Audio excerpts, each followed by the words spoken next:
Hello? Hello, hello, hello? Hello. Ooh, listen to that saxophone. Is this Pizza Castle? What? Dear God, man. You guys ever realize that, Hey, Mario. you guys ever realize that Shark Tale took that joke from SpongeBob?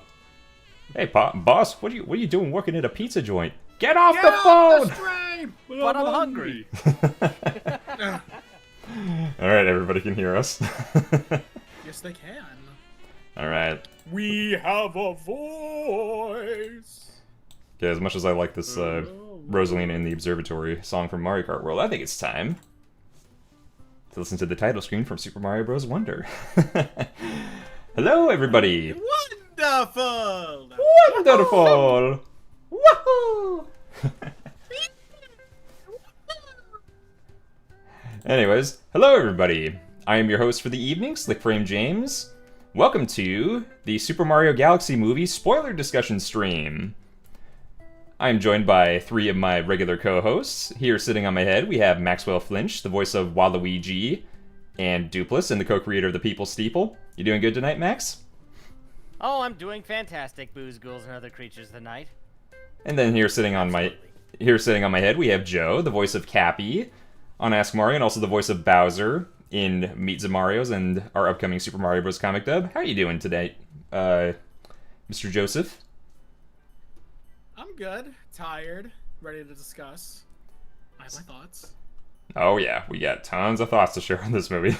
And then she's sitting here on my shoulder, HyperVoiceActing, aka Steve, the voice of King Boo, Wario, and also, as usual, he wears a lot of hats on Ask Mario. He does a whole bunch of things, and I'm not going to go into details because we have a lot to discuss. How you doing tonight, Steve? I'm doing fine. I put my hats aside so that they don't fall over. I got a belly full of chicken strips that I just ate, and I'm ready to talk about a movie that no one can seem to agree what it even is. Yeah, that's, you pretty much hit the nail on the head there, buddy. Anyways, so, for this stream, we're going to be handling things a little bit differently this time. We're very much going to be having a lengthy spoiler discussion on the film. We're not going to be looking at fan art this stream. Some people have been asking me if we were going to do that, and we're going to be saving that for tomorrow's stream, because tomorrow, we're going to be finishing Donkey Kong Bonanza. Yeah. However, before we begin, there are a few things I'd like to say. So, usually throughout these streams, we get a pretty fair amount of super chats. Because we're having a lengthy discussion with the four of us, here's how we're going to handle the super chats. As soon as we see a new one, we're not going to immediately answer it. Depending on how far along we are... Oh, guys, look. Who's that ugly guy in the top left corner? He looks really weird. Thank you for the V.I.P. guest membership there, Spyro JM. Yeah, see, that's the thing. Because we're having such a lengthy discussion, we can't stop to answer all the super chats right as they arrive. Instead, what we're going to be doing is we're going to be stockpiling them, and when we reach a certain point, like maybe every 5 to 10 minutes, we're then going to go through and read the super chats as quickly as we can. Max, Steve, and Joe here are very kindly screen capping them and saving them so we can, or should I say screen capping them? It's funny because Leave the puns to Jason, you adult. yeah, okay. Yeah, so we'll get to them as soon as we can, but please bear with us because we don't want them to interrupt the flow of our conversation. But we will get to them as much as we can. But as usual, super chats will be prioritized, but we'll get to non-super chat questions when we can. So what we're going to be doing is we're going to be sharing our quick non-spoiler thoughts on the Super Mario Galaxy movie right here at the beginning of the stream. Then, for the rest of the stream, it's going to be nothing but spoilers. So, this is your warning. If you haven't seen the movie yet and you don't want it to be spoiled, you know, you have just a few minutes. You have a few minutes before you gotta get out of here to avoid that. So, anyways. Oh, and one last thing before we share our quick non-spoiler thoughts. So, needless to say, the conversation surrounding this movie is very, hostile. Very mixed, very intense. I mean, you could argue that that was the case with the previous Mario movie, but it's a little more intense this time. There's generally more negativity surrounding this movie. So, here's the thing. not everything that we talk about in this stream today is going to be positive. We do have plenty of positive things to talk about with this movie, but we also do have a lot of criticisms. Like, I myself have a lot of story issues with this film that I will be bringing up. But us four hosts here, we're going to be doing our best to keep the discussion as pleasant as possible, despite any criticisms we have with this film. We're going to try and not, ruin the mood. We're going to still try and do our best to keep it a fun stream. And regardless of what anybody here thinks about the Mario Galaxy movie, whether you like it or hate it or absolutely love it and think it's the best thing ever, your opinions are absolutely valid. Please, no arguing in the comments. Ultimately, it's just a movie at the end of the day, and there's no need for us to argue or be too, harsh with each other about it. Let's have the most respectful conversation we can. Please be nice in the chat. If you're not, then you will likely be put in a timeout or hidden from the channel, and nobody wants that, right? No, we do not. No. Nah, exactly. Not typically at all. So yeah, that being said, we have a great show for you guys tonight. We hope you guys enjoy our spoilerific discussion. But before we get into the spoilers, two things really quick. Before we share our general thoughts, we do have a few super chats from earlier that we're just going to speed through really fast so we can get right onto the discussion. I'm just going to read them really quick. Marta Henriques4622 sent a gift membership. Hey, thank you so much. You're the best. Oh, yeah. Then next, we got a $10 donation from MLP Solar Dash 1907. They said, hey everyone, I wanted to be here, but I am needed elsewhere. Galaxy movie was a lot of fun, plot was simple, but that's Illumination to me. I hope you all have fun discussing it. Wahoo! Thank you, MLP Solar Dash. We got another one from Sunny Espion26. Thank you for the $10. It is it's an Ask Mario question. Just a heads up, we will not be answering, saving any super chats or live chat questions here for Ask Mario. If you'd like your questions to be put on Ask Mario, please put them in the comments for our YouTube videos. They asked a spoilerific question. Not going to be answering this now. We will be discussing it later on in the stream when we get to that point in the story. Okay, just two more really quick, and then we're going to move on. Noah Pope Joy for $5 asks, do you have any fan casts for in the third film? We will be answering that again at the very end of the stream. And then KD10145 for $5. Mario, why did you go? Okay, yeah, a lot of these are very spoilery. Okay, you know what? Screw it. Let's just get things moving. Yeah, not for nothing. It's all spoiler city up in here. Yeah, so not for nothing, chat. But as much as we appreciate the super chats, try not to use them to get ahead of the conversation. Yeah. But we do appreciate them regardless. Thank you so much. So like quick. we said, we do have these saved to read further down the line. Yes, we do.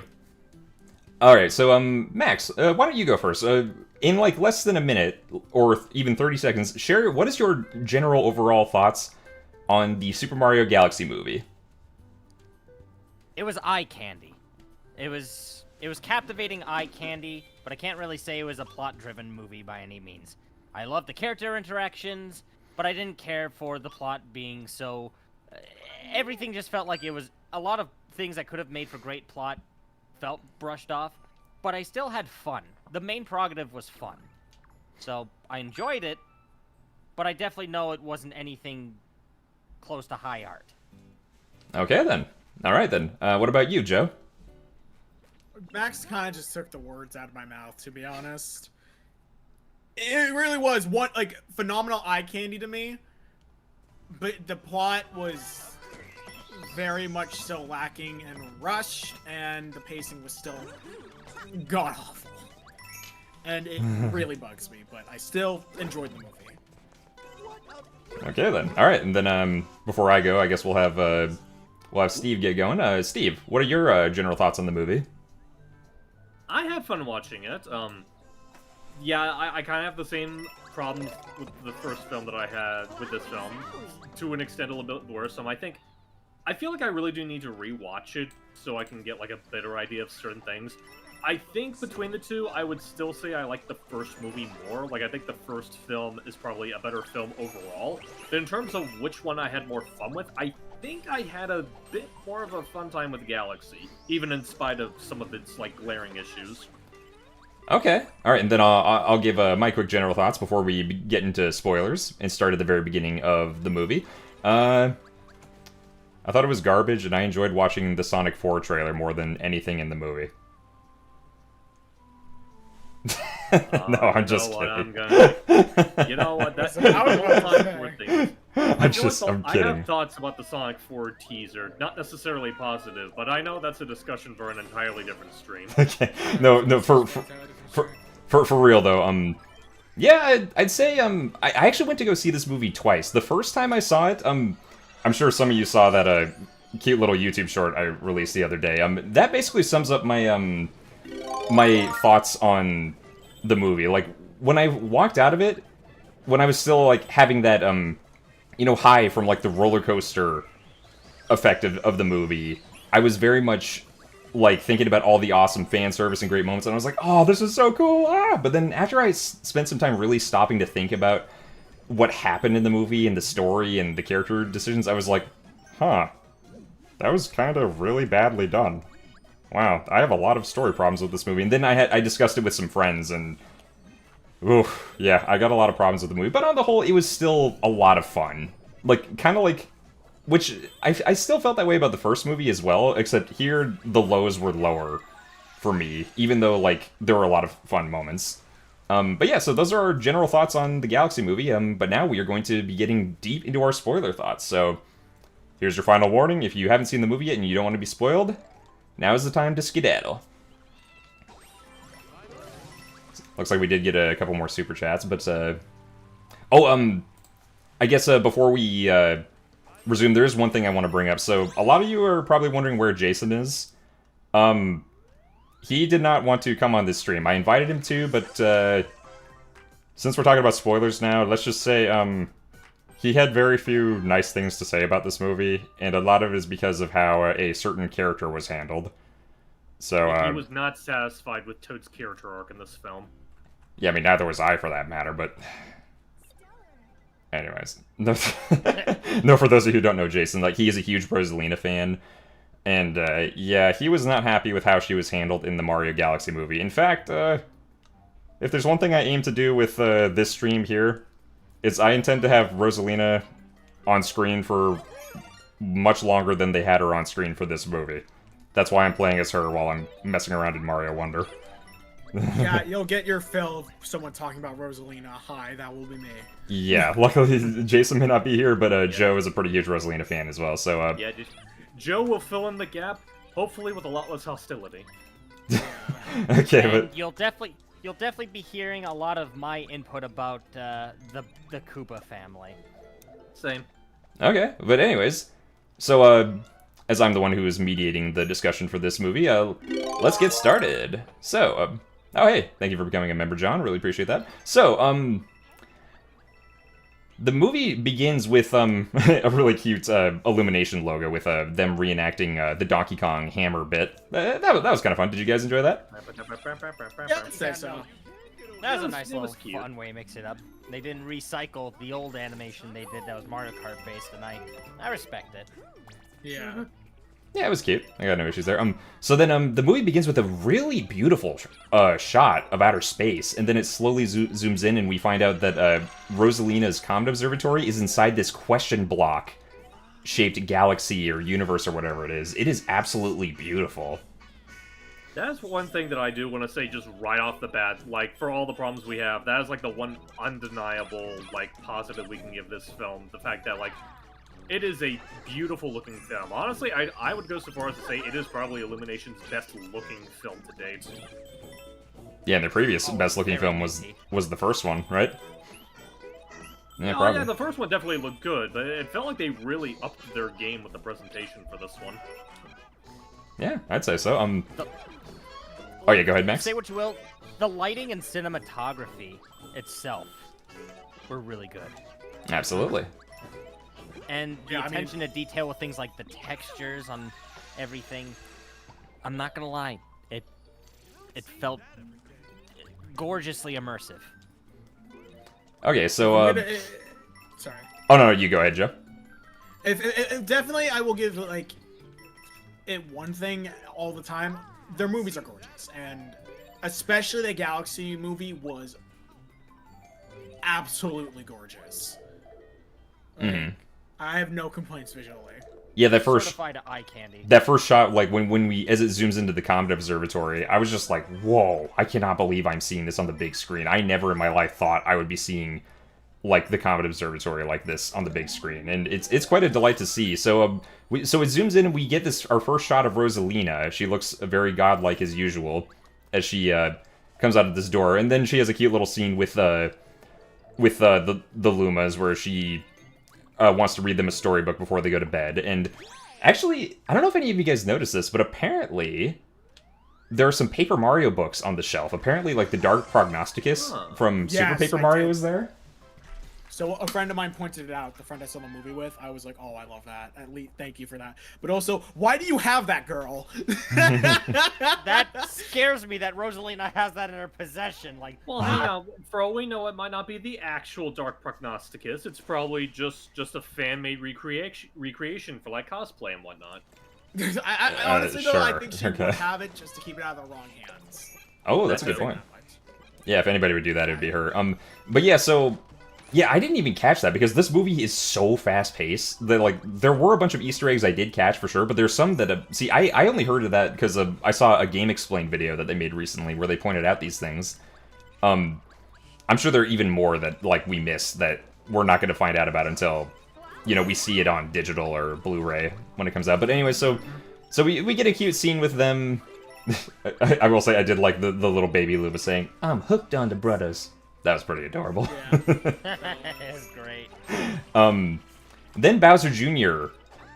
Comes in with Mega Leg, and we get that awesome fight scene that we saw in the trailers. And okay, Joe, are you disappointed that we pretty much saw Rosalina's coolest scenes in the trailers already, and we didn't get anything cooler than that? Oh, immensely so.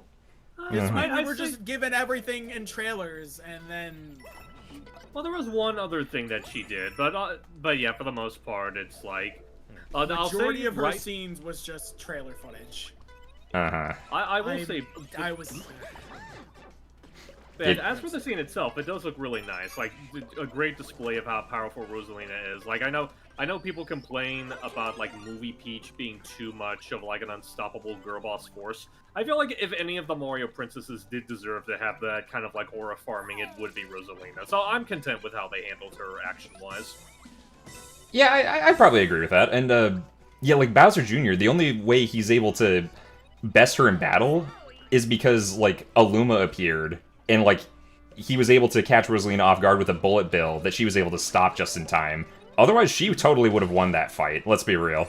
Oh, 100%. She's Rosalina's pretty freaking powerful. Some people don't realize it. Yeah, except they have to usually in the games like this one here, they have to make her way less powerful. You know what I mean? Yeah. Or maybe she's just holding back on purpose. She's Yeah. definitely holding back on purpose. See what she does in her mainline games in the actual Galaxy games. You mean just sit around and let Mario do the rest of the work? Huh? Well, some of the stuff she does, yeah, some of the stuff she does is like it's no like power scaling wise, it's just powerful. But yeah, the opening fight scene is pretty darn cool, and then I did think it was cute how Kamek was like, "Oh, your first princess kidnapping, how sweet!" Ah. That was cute. I love that they have Kamek still around. Like, he doesn't do much in this film compared to the first film, but I just like that he's still here. Yeah. He's not gonna go anywhere considering. So then, in the very next scene, we see the bros driving through the desert on their bikes, clearly doing tricks and stuff that you can do in Mario Kart. And, it's a fun little intro. I like the little bit with the Dry Bones trying to eat the little tiny Goomba, even though he doesn't have a stomach. That was kind of cute. And so we get the scene that we saw in the trailer where they go to Toast Arena and they find Yoshi in the pipe. And I guess one quick thing I'd like your guys' thoughts on. So I did notice that Luigi's not quite as cowardly in this movie as he was in the first one. Like, this opening has a couple of his few cowardly moments in this movie when he's freaked out about like the Buzzy Beetles and looking in the pipe, and being like, I looked in that pipe and the devil looked back. Ah! like what'd you think of that, Max? It was nice to see him be a little bit like spooked in the movie, but it was also nice to see him like having a bit more courage while he had a more prominent active role. For what it was worth. Like I was just happy to see Luigi do a lot more in this movie compared to the first Mario Bros. Movie, and it's just like the bar was set so low that it's like it was bound to be an improvement. But yeah, it's like that. Note, out of all the genuine complaints people had of the first film, that was one of only 2 they actually addressed. Yeah, and unfortunately Rosalina had to take Luigi's place. Like, she basically... Guys, I've been replaying Star Fox Adventures. For those of you who've never played that game, the first 10 to 15 minutes you play as this cool character named Crystal, but then she gets captured, and then you play as Fox for the rest of it. They give Rosalina the Crystal treatment in this movie. I don't know why you're talking about Star Fox. I don't know why you're talking about Star Fox. This is a Mario movie. It makes you wonder, doesn't it, Steve? But anyways, so we get to see Yoshi, and he is absolutely adorable. And I just want to say really quick, I thought it was really cute how he had that moment where he tries to tell Mario and Luigi about where he came from, and I love like how you see him running through New York, and you get that Biggie Smalls song. And I have my own lyrics for it. It's like, Yoshi, Yoshi, Yoshi, can't you see? Your big cute eyes just hypnotize me. I heard someone make a comment of they should have used Walk the Dinosaur if they were going to use a licensed song. Oh my god, that would have been perfect! What were what? Yep. Okay, but that would have been so on the nose. Oh yeah, that's a good point. Yeah, but it still would have been perfect too. That is something, like, just very briefly, then I'll let you get back to it. That's the other of the 2 complaints from the first film that they actually addressed, is the fact that, like, for people that were annoyed with the needle drops in the first film, aside from that and one other one in the beginning, they're pretty much all but gone in this film. Like, this film has a lot more focus on, like, the actual musical score, and honestly, I'm very grateful for it. It's funny you say that, Steve, because, like, I was actually listening to some of the score while I was working earlier today, working on the first episode of People's Steeple, might I add. Just letting you guys know, we're working on the first episode of People's Steeple. It's coming soon. Brian Tyler did compose a song for Yoshi's scene where he's going through New York, and yeah, it's a cute little bit of music. I'm actually okay with them putting in a licensed song for that part because it felt like it added to the humor. Also, it's New York, it's the real world, so I think in that case, yeah, it definitely made sense. Just like, but Just bring that up. what doesn't make sense though is the fact that Donkey Kong was there for one shot. Like, how did he get there, and what was he doing? Just monkeying around, man. Monkeying around. Oh, okay, yeah, that makes perfect sense. There was, if we're talking about the shot now too, I believe there was Little Mac as well. Oh Yeah, yeah, it was. Little Mac and Doc Lewis, yeah. Yeah, I didn't notice They it were at both first present. until like I saw a second watch of it. Man. So Yeah. they did at least show Foreman Spike still like. Yoshi eats the Like, pizza. Yoshi ate his pizza. Yeah. Yeah. I only bring up the music thing because I know that was like one of the loudest complaints people had of the first film, and I figured some people would appreciate knowing that that actually is something they touched upon. Yeah, And I think it made was, me feel heard. I think both uses of the licensed music in this film, I think, were actually good uses of licensed music. So. But so then, like, they have a cute little joke of Yoshi trying to tell the story in his Yoshi language, and then Mario's just like, I guess we'll never know. Like, that was a cute little moment. And then, like, we really don't get a whole lot of time with Yoshi, like, and the bros getting to really know each other. They really just kind of speed up their friendship, and they just act like they're best buddies who've known each other forever. I will say that is a problem I had with this. I don't know, Max, did you have any issue with how rushed their friendship was? I feel like they should have just made this next movie installment the Super Mario World movie to focus on Mario, Absolutely. Luigi, and Yoshi's like developing dynamic. And then that way too, they wouldn't have to shove so many references at the same time. It would actually have a plot. Yeah. I mean, I stand by. This shouldn't even have been called the Galaxy movie. It should have been Super Mario Bros. 2 or Super Mario World, but that's a whole other discussion. The first movie had the problem where it was called the Super Mario Bros. Movie, and it didn't have much of the Super Mario Bros., just Mario. And then now we have the Mario Galaxy movie, which didn't have a lot of Galaxy. I mean, they were in space for a lot of it, so you could argue it was accurate, but it definitely didn't have a lot of the backstory from Galaxy, which we will get to at some point, believe me. That's one of the biggest issues we have with this movie. Uh-oh, guys, Snowzy's in the chat right now, and she hasn't seen the Mario Galaxy movie yet. Snowzy? Hey, Snozy. Snowzy, get out of here. We don't want you to... Well, she's already been... We don't want you... Oh no. Oh, poor sweet summer child. Oh. Well, I mean, like, she clicked on a stream link that specifically said we were talking about spoilers. I feel like she should have known what she was getting into. And that goes, like, that should be known for a lot of chatters, too. So, I'm just letting you guys know that, too. Like, guys, it says we'll be talking about spoilers, so... Don't get upset of us if you get spoiled. Yeah, and if you don't want to be here, then read the title if you don't want to hear opinions. We're talking about it. So, that's just what this stream is. But let's keep things moving. Yeah, like, it's funny, I have it written here in my notes. I saw this movie twice, and I wrote notes down the second time, and I'm reading off it every now and then while I'm playing this game. So, yeah, I really do think they should have just made a Super Mario World movie. Imagine a story where we go to Dinosaur Land, and there's, like, maybe another villain there. Like, I don't know, maybe Bowser and Jr. could have still been the main villains of it, but still, like, it would have been so nice to have, like, Mario and the rest of the cast really get to know Yoshi, at least as much as they can get to know, like, a character who doesn't talk. Yeah, I don't know. I really do think, from the moment this movie was announced, I thought making Galaxy the second movie was a mistake, and unfortunately, my fears were justified, and so were the fears of many other. Like, I know Monica Nintendo, she agreed that she thought that it should have been the third movie. Yeah, I agree. Yeah, so then Rosalina gets, taken to Planet Bowser, which is, let's be real, it's a pretty friggin' awesome location. It almost looks like a board from one of the Bowser boards from Mario Party, like Bowser Land from Mario Party 2. Like, Max, what did you think of that?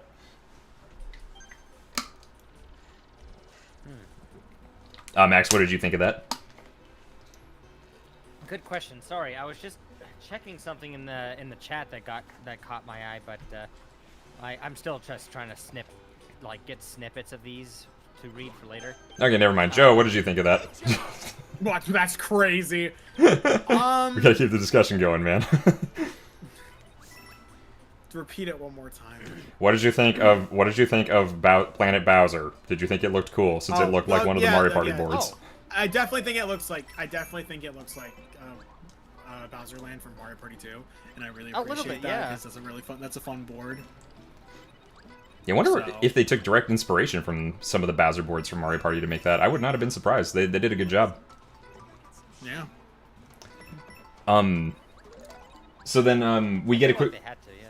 We get a quick scene of Rosalina, like, she tries to escape, and unfortunately, like, luckily one of the Lumas is able to escape, but then she gets trapped in a chair by Bowser Jr. and his gooey paint.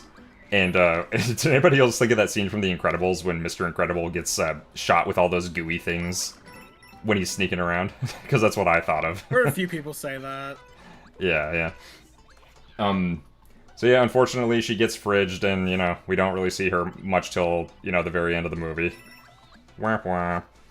But until then, we get that cute little scene with Mario, Luigi, and Yoshi in their home, and apparently Luigi didn't know this until now. He just now learns that Mario has a crush on Princess Peach, because he wants to give her a present for her birthday, and Luigi...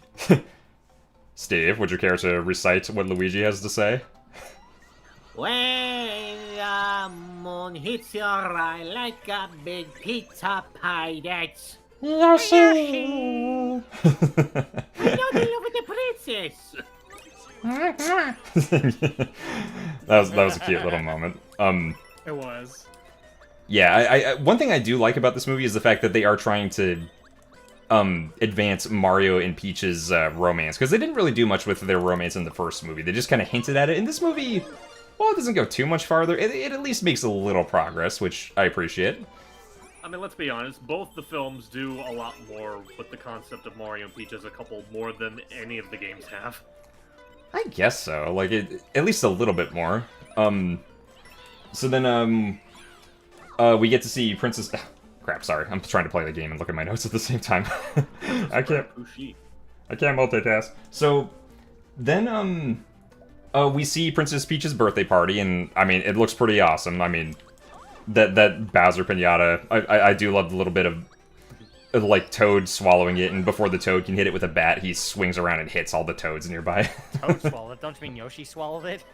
Oh, Yeah. is that not what I said? Yeah, Yoshi swallowed I it. was Sorry. really hungry that evening. I'm so hungry I can eat a Koopa. So yeah, the Yoshi eats it. That was a cute little scene. And then honestly, guys, Toad says something that I kind of agree with. Yoshi goes up and eats his apple treat he was trying to. Yeah, and then he's like, "So a random dinosaur just shows up and is just part of the group." Okay, and it's like, yeah, I agree. They didn't take enough time to establish their friendship. It was too rushed. So I like the kind of like how you see some expressions with Toad in reference yeah. to Yoshi in the movie, but I'm also just like, I wish they also like explored the whole like disdain from Toad about Yoshi. Honestly, what I find really funny is the whole fact that like that Toad just being like an unapologetic hater of Yoshi. Again, like Slick mentioned, he mentioned the whole thing of like, oh, so he just shows up and he's not part of the team. Okay, that's fine. Completely glossing over the fact that that's exactly how Toad got to be a member of the group in the first film. Yeah, that's such a missed opportunity. They could have had Mario point that out, and Toad could be like, "Oh, yeah, that's a good point." That could have been an opportunity for comedy, and they just missed it. It frustrates me when they... I mean, there's one joke part in particular that I'm gonna be talking about later, where I felt like they really had a missed opportunity. But, yeah, I was hoping they'd have, like, a Shrek 2 kind of relationship with, like, Donkey and Puss in Boots, where there's, like, kind of a rivalry. But they don't do anything with it. Again, it feels like they really could have done something with that, and they just didn't. I don't know, Max, did you find that... How, like, Well, sorry, go ahead, Steve. just real quick, like, on that notion, there is a part of me that kind of likes the idea of it being, like, a completely one-sided rivalry. Like, Yoshi just has, like, no beef with Toad whatsoever. He's like, Oh, hey there, buddy. whereas Toad just harbors all the beef. It's like, I hate you. Okay. It's just Dinkelberg and Timmy's dad. That's a good point.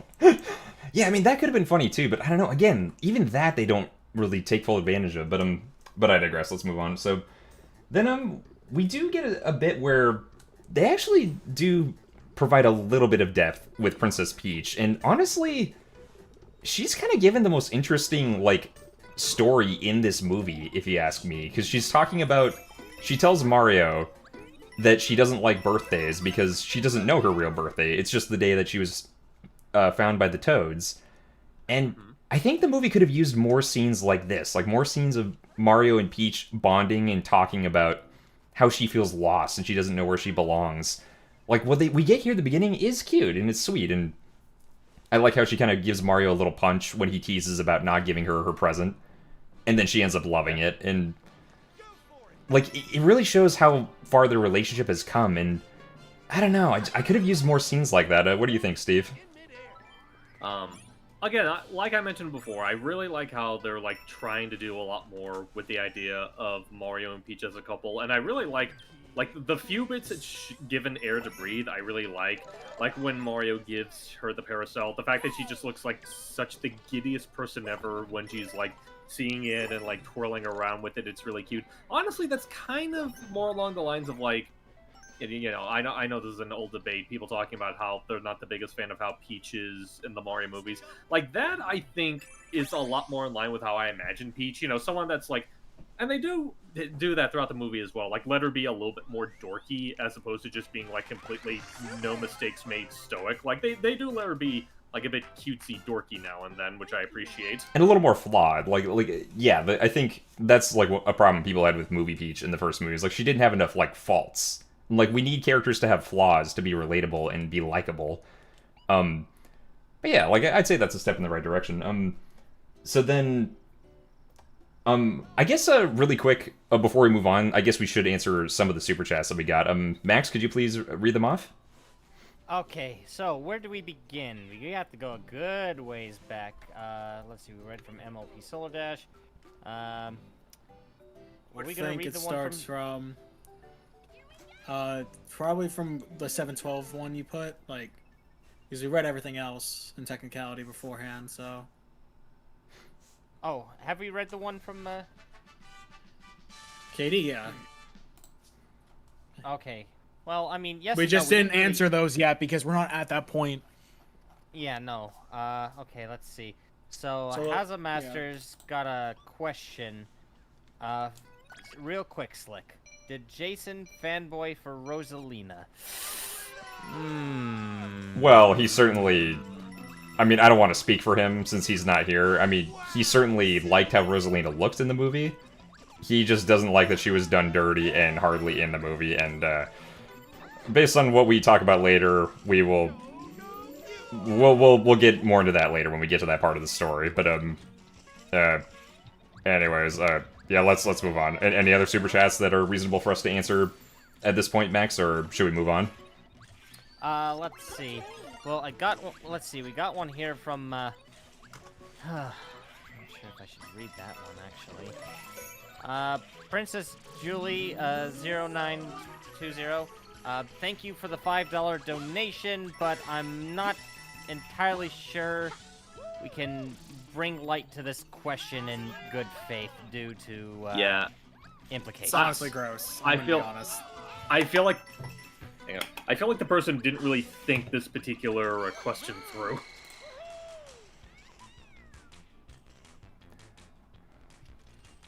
Let's see.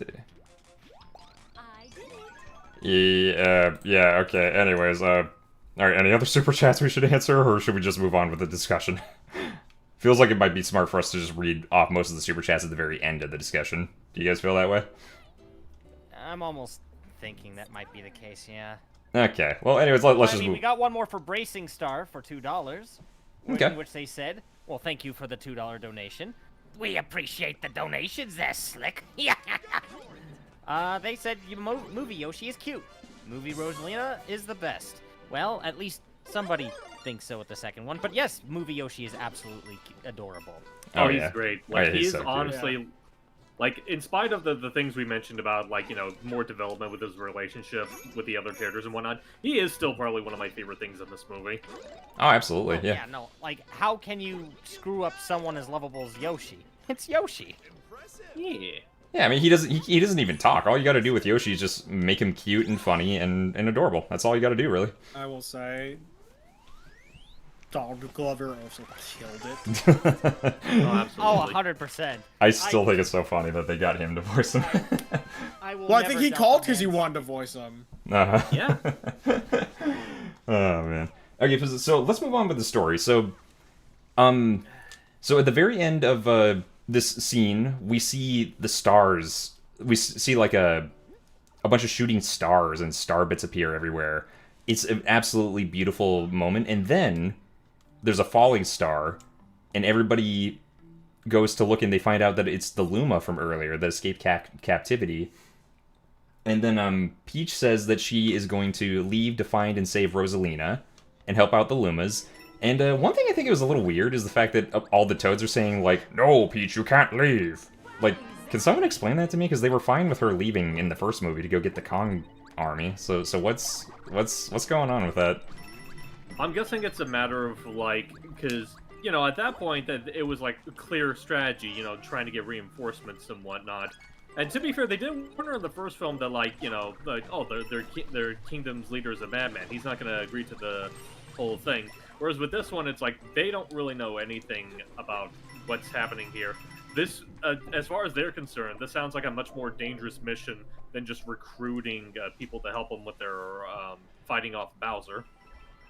Maybe if they gave him an extra amount of time to talk and explain these things, I wouldn't have been as confused by it. But then again, they gotta have this movie on fast forward constantly and moving at a really fast pace. So, thank you for explaining that, Steve. I appreciate it. So then Peach writes a cute little letter to Mario, and I mean, come on, let's be real. It was freaking awesome that they referenced the opening to Super Mario 64 with that letter. Can we all agree that was great? That was. And I know some people don't like the nickname Mustache, but I kind of do. It's endearing because she likes his mustache. What? It's inoffensive. Why would anybody have issue with that nickname? It's just like freaking. People have said issues with it. I don't know why. It's just like Sally in the Cars movies calling Lightning McQueen stickers. It's like, what's the problem with it? It's just a cute little pet name. Exactly. Okay. Well, anyways, so yeah, that was pretty great. And then we get this fun little montage of Mario and Luigi and Yoshi looking after the kingdom and just doing what they usually do, just fighting off enemies. I will say it was. One thing I do appreciate is the fact that Peach left the kingdom in Mario's hands. Like, she's like, alright, I trust you, I'm trusting you to look over the kingdom while I'm gone. Like, I think that was really sweet. It shows that she really trusts him, and it shows how far their relationship has come since the first one. Because she didn't really trust him well at first, and now they're closer, so I think that's really cool. Don't you agree, Max? That part I do like. It definitely says, like, everything that happened within the first movie wasn't for nothing. Like, Mario and Luigi 100% proved themselves, and Peach was willing to extend some trust for it. It was actually really nice to see, and we got a really fun, like, nostalgic montage of them just kicking Koopa's butt, essentially. Everyone's playing a bunch of toads. Yeah.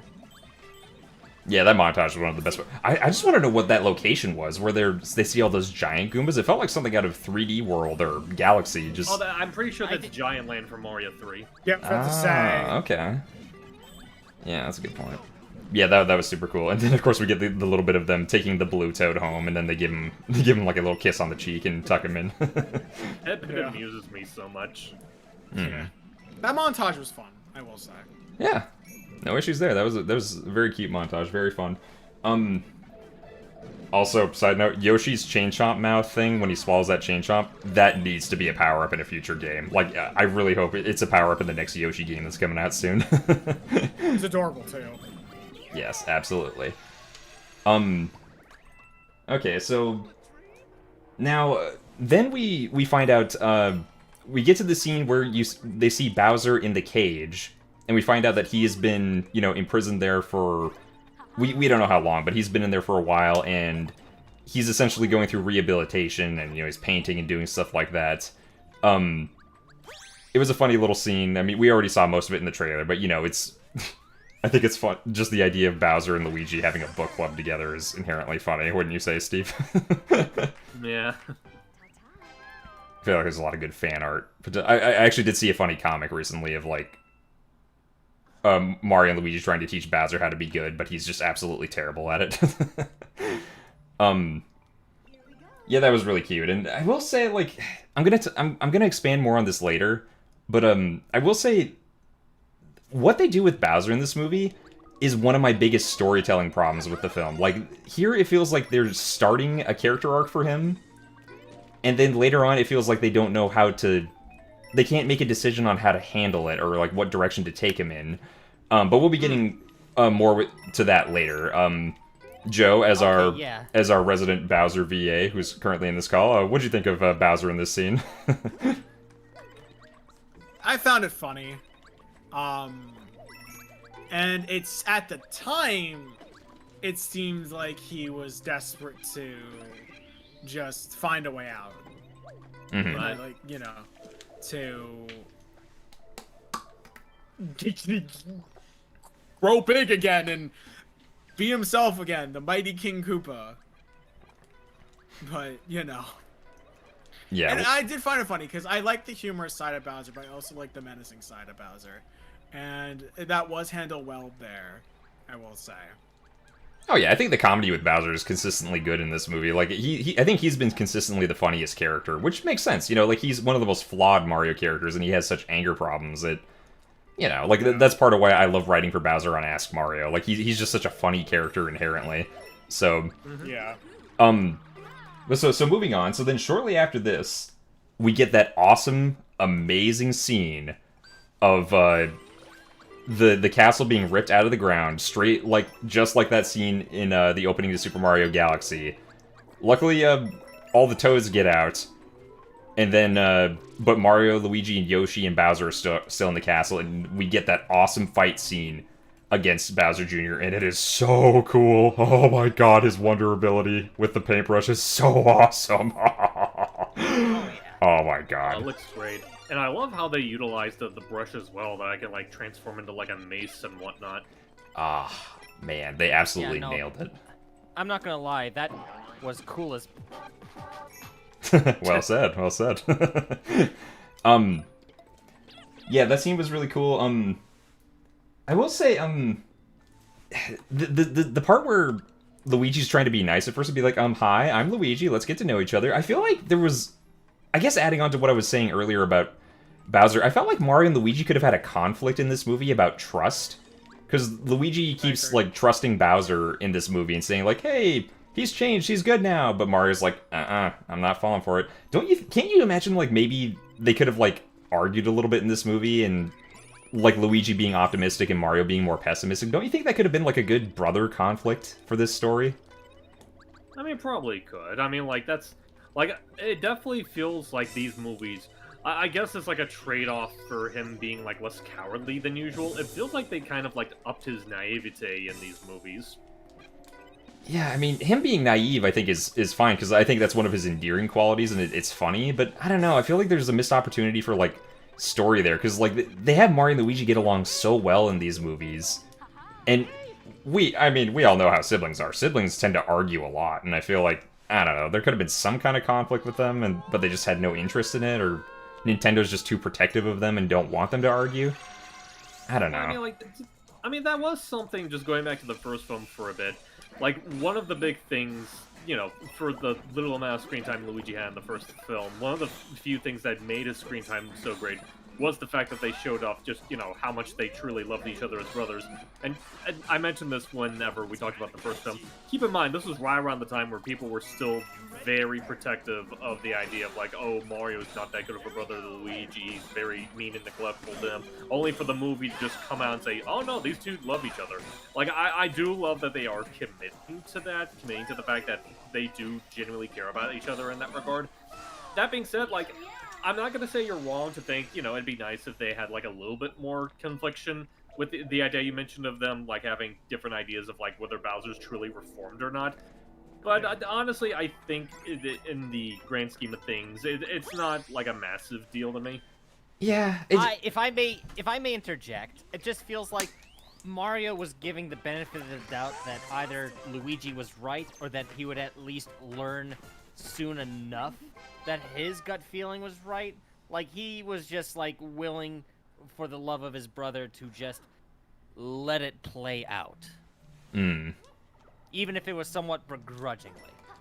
Oh, I guess before we get too far ahead, so, like, the castle ends up falling, and oh my god, that was another one of the greatest, like, action scenes in the movie. Holy cow, seeing that castle fall, and they keep having to outrun it multiple times. Oh, that was so cool. They did such a good job with the action scenes in this movie. And then, so we see that Bowser managed to escape without dying, getting crushed by the castle somehow. Probably because of his shell. And we find out that, so when he finds out that Junior came to try and rescue him, he says that, like, he hasn't been a very good dad for him, and because he hasn't seen him in a long time, and, like, he tries to get Mario to convince him to make him big again, and which of course he doesn't do, and they begin on their adventure to try and get off of the Honey Hive planet, and so Junior's still trying to find his dad, which is sweet, and then we get this odd scene where, like, it's like they try to oops. Yeah, this one's really strict if you're not knowing what you're doing. So we get this strange scene where, like, Mario and I feel like I may be skipping a scene or two. Is that what happens next? The scene where, like, Mario makes him big again, or was there a scene that I missed? I think I'm trying to think. I think either that does come next, or it's like the last scene with Rosalina before she's out. Oh no, wait. I think next is. I think the next scene. They arrive at the Gateway Galaxy, I think. Maybe that's what it is. Yeah. I think it's they arrive at Gateway Galaxy. Okay. Well, I guess we'll do the Gateway we'll talk about the Gateway Galaxy first. So, first of all, the Gateway Galaxy looks awesome. Like, yeah. No argument there, right? Like, the scene of them arriving is really cool, and oh, it's great. Getting to see all the conch doors and those little wooden dudes from Galaxy 2. and all that. Super cool. And then we get this bit where, like, Peach sees a lost sign of Rosalina, and she has a flashback of herself as a little kid. Like, she's starting to remember, like, something that happened to her in her past. You see the two of them as little kids, and Rosalina is, like, holding on to her. Joe, what were you thinking was going on in this scene when you first saw that? I think there was a relation. Like, they were gonna tie in Rosalina and Peach somehow. So I'm not surprised, because there were talks about it in, like, the actual Galaxy game. So I was interested to see where this was going. Okay, I will say something was spoiled for me online before I saw the movie, so I kind of knew they were going that direction, but I was still not entirely sure how it was going to be handled. Oh, side note, this is one of the best levels in Mario Wonder. This level's so cool. So then we get this little bit where an Ukiki shows up and looks all sad and like it needs help. See, to me, I feel like, again, this is like a missed opportunity where, like, because Peach feels lost because she's separated from her family, and this Ukiki says, "Oh, I can't find my friends, can you help me?" To me, this could have been like a cute moment of Peach, like, being like, "Oh, I'm sorry, here, let me help you." Because she herself feels lost right now, but nope, again, they don't do that. Instead, they have the Ukiki turn out to be a thief who steals Toad's backpack. And Toad says, "He got all my power-ups and coins, and my unfinished novel!" And they end up chasing him through a warp zone, which some people are saying might be a reference to, like, the original live-action Mario movie. Max, have you heard that? Do you think that's true, or is that just a coincidence? Yesn't. Yesn't. I mean, to be fair, they referenced the Super Mario Bros. Super Show in the first movie. Who's to say they wouldn't go as far as to, like, make a cheek and tongue reference to the live-action film? Max, quick note, are you a little far away from your microphone, or do I need to turn you up? Why does this keep happening? Okay, you sound better now. I am like making out with my microphone, dude. Well, it sounds like you are now. Not in front of the kids. Yeah, I was about to say that do you know children watch these streams, man? Oh, for the love of... Anyways. You know what I mean! So we then get a quick scene where like, they go through the wall, and you see kind of this area with all these enemies, and they're on some kind of planet. We don't know the name of it, but there are tons of references in the background. And Steve, I don't know if you referenced this, but there is an image far off in the distance where you see King Boo, and he has his Dark Moon design. Did you see that? I didn't, actually, because there were just so many of them there. That is really neat to see. That being said, like, I do have, like, one overarching thought about this entire scene in general, but I think we'll probably wait till we get a little further into the scene until we get to a certain character. Okay, so I guess I'll speed it up to keep things moving along. So they chase the Ukiki into this awesome-looking casino that has Jump Up Superstar as the theme. I friggin' loved that. That was a perfect song to choose. I think they could have went with something else. Oh, like what? I'd probably something maybe with the Luigi gambling game. Because I'm like, I don't really see why it should be Jump Up Superstar. First of all, that track was originally from Casino Delfino in Mario Sunshine. Okay, well then they could have just used that. Well, actually, it was from Delfino Casino, you pleb. Don't you even dare! It's an important distinction to make. I'm sorry. I'm just ragging on you. The point of the matter is, I'm saying is, I think Jump Up Superstar is Odyssey's main theme, and Odyssey didn't have anything like that. That does I just think make it was a really, really, really weird choice, and it should have been with the Delfino theme, but Max just mentioned, whatever. Okay. That does make me wonder, though, since it is very clearly Jump Up Superstar, does that mean Movie Pauline finally got into her singing career? Who knows? I'd hope so.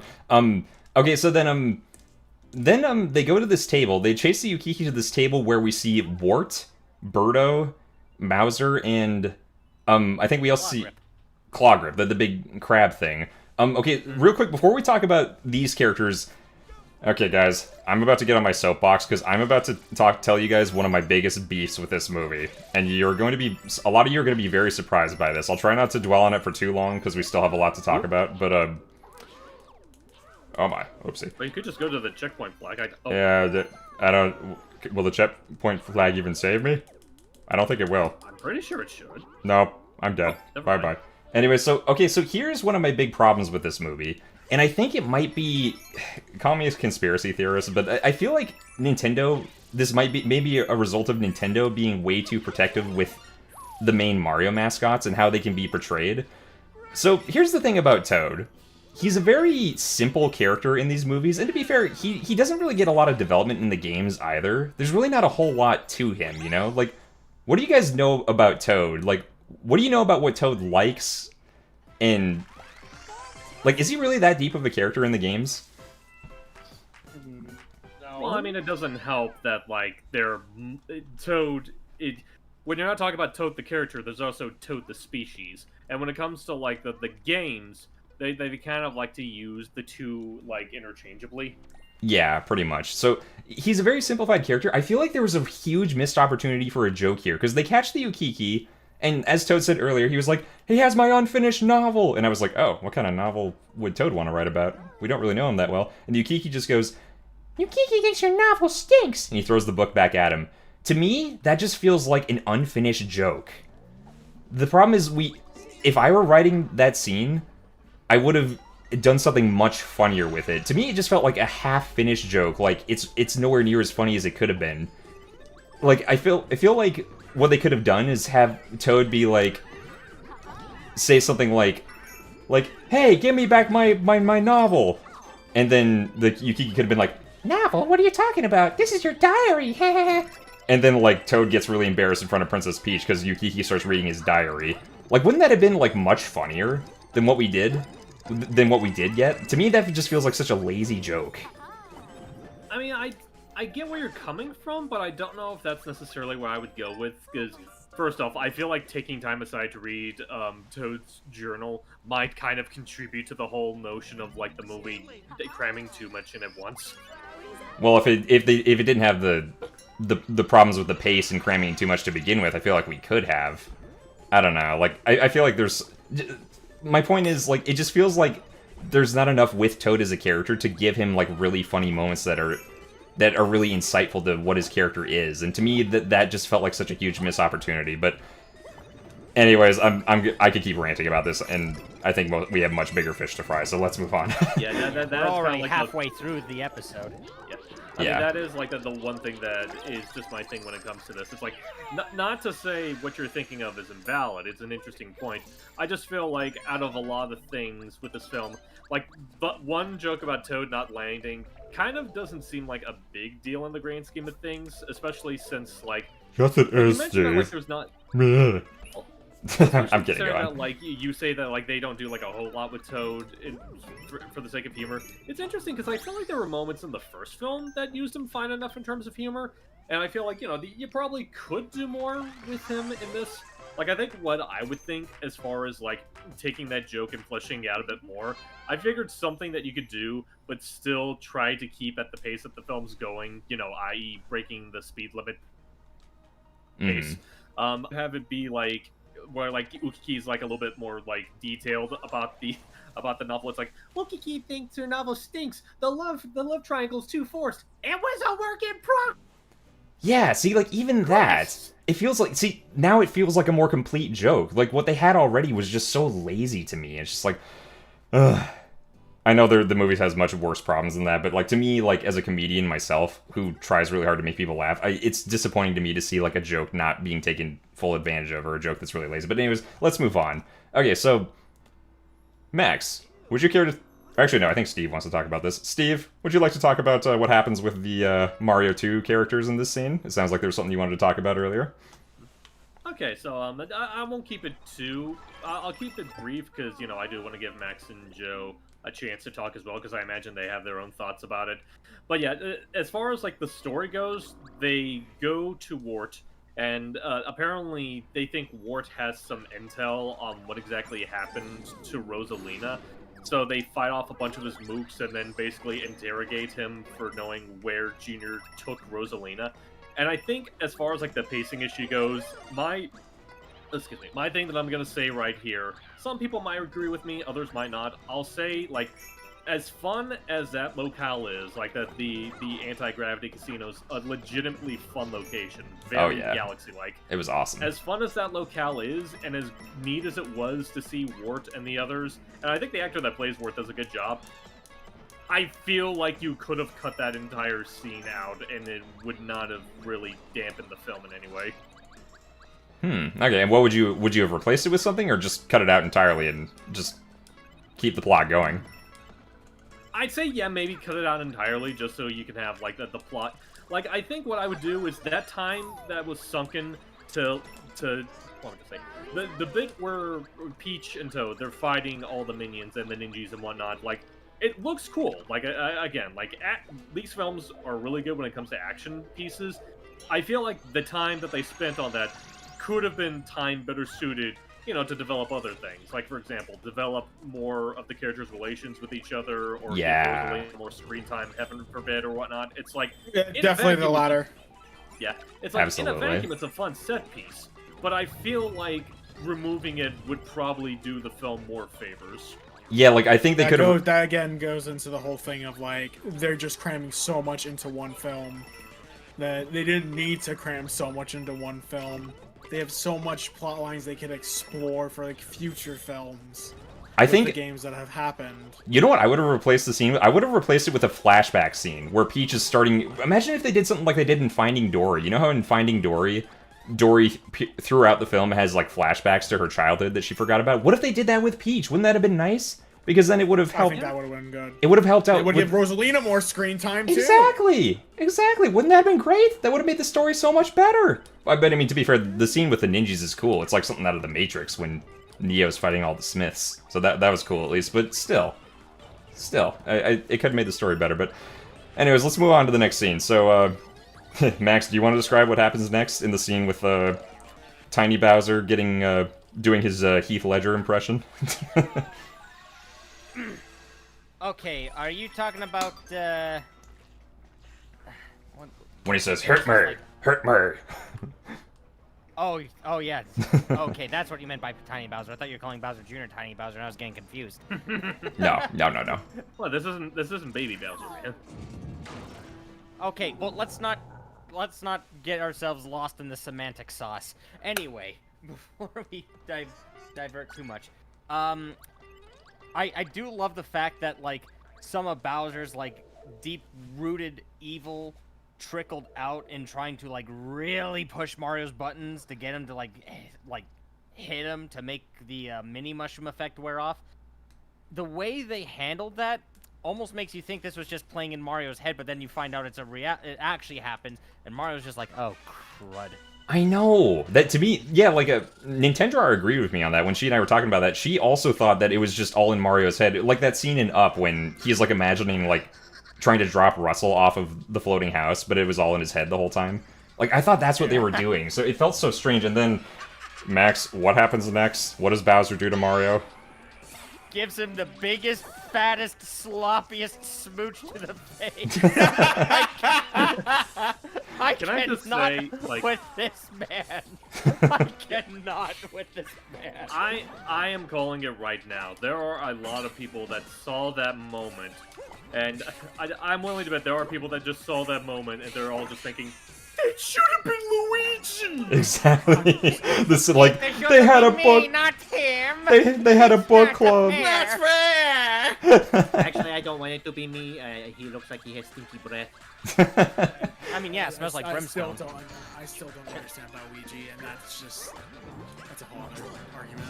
Okay, yeah, but here's another missed opportunity. I feel like you know how earlier we were talking about, like, Mario and Luigi maybe having, like, a disagreement on trust.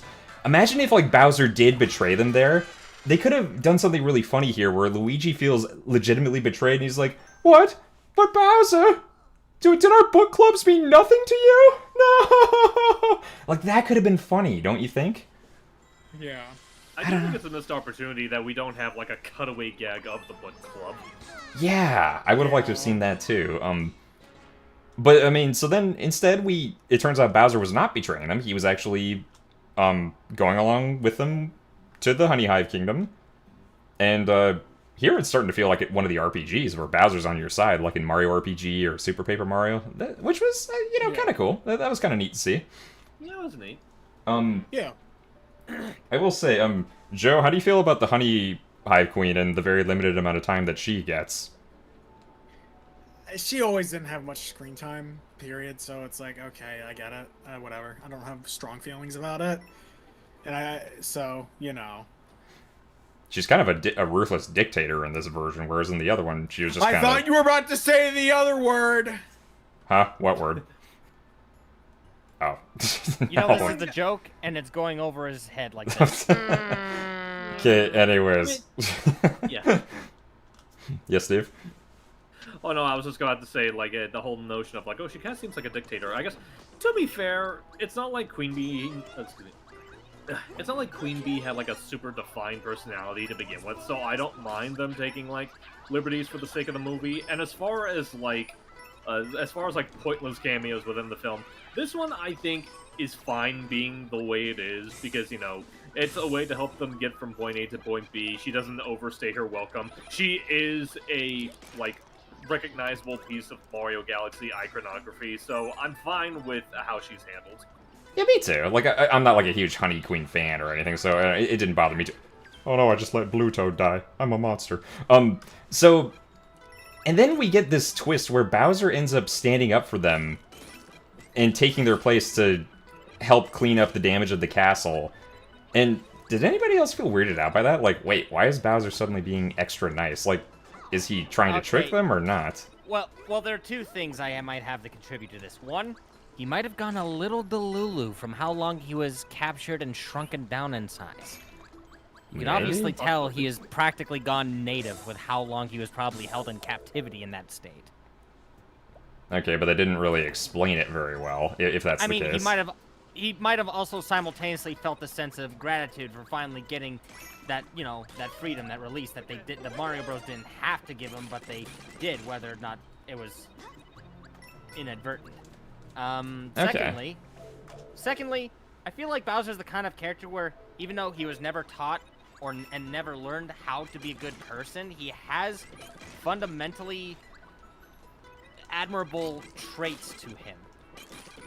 I do think I've always viewed Bowser more as a bully than like an actual evil villain. Yeah, he's not like quite at like Ganondorf or Ridley's level. He's more of like a schoolyard bully. Always honestly, I've always been a sucker for the idea of a good Bowser, a redeemed Bowser. That's just me. So like he's got virtuous traits to him, but he's still, at the end of the day, it's almost like he chooses evil for a sense of self-validation. Mm-hmm. Or just that it's fun. Yeah, exactly. Like Plankton. Evil's just too much fun. You took the words right out of my mouth. So then we get this scene of him, like helping out with cleaning things up, and again here I wasn't sure what to think. Like, wait, so is he having a redemption arc or not? Like, I couldn't tell what direction they were going with him, and you could argue that that's good storytelling, like not knowing where the story's going to go next. Like, oftentimes it's a good thing when they do that in a story. But then, if they don't follow through on that, we'll get to that later. But anyways, I found it really funny, the Peaches reference, though. I actually have a really good point to bring up about that once we get to that step. Okay. All right. Yeah, hold on to that. Let's put a pin in that, and we'll try to remember it later. Hopefully none of us forget, because we're all very squirrel-brained. I'll try to remind you of that, but yeah, like we said, we got the Peaches callback, which was cute, and actually turns out, Jack apparently did write a song for this film that ended up being unused. Yeah, I actually gave that a listen. It's not bad. I can't remember what it's called. It's not like quite as iconic as Peaches, but it's not bad. Jack Black's good at what he does. Peaches. Yeah, I still need to do a cover of that song eventually. That's another story. But yeah, it's a fine song. I can understand why it was cut, though, because I'm having a hard time figuring out where you could fit that in the movie, though. Exactly, yeah. It feels like there isn't really a good place to put it. But, so moving on, the next, so then Bowser Jr. ends up, like, saving him, And we get this cute moment of them, like, reuniting, and... Okay, Max, I think you wanted to go ham on talking about Bowser and Junior's dynamic. The floor is all yours, my friend. Okay, so, first of all, I absolutely adore how sweet and genuine these two were. Like, no, like, even though it's in its evil, twisted kind of way, where it's like, yeah, no, they're both evil, because Junior was raised by Bowser to be evil, Bowser himself is just evil, but... Like, even though Bowser's going through his, like, weird identity crisis of, like, kind of turning a new leaf or attempting to because of the bros,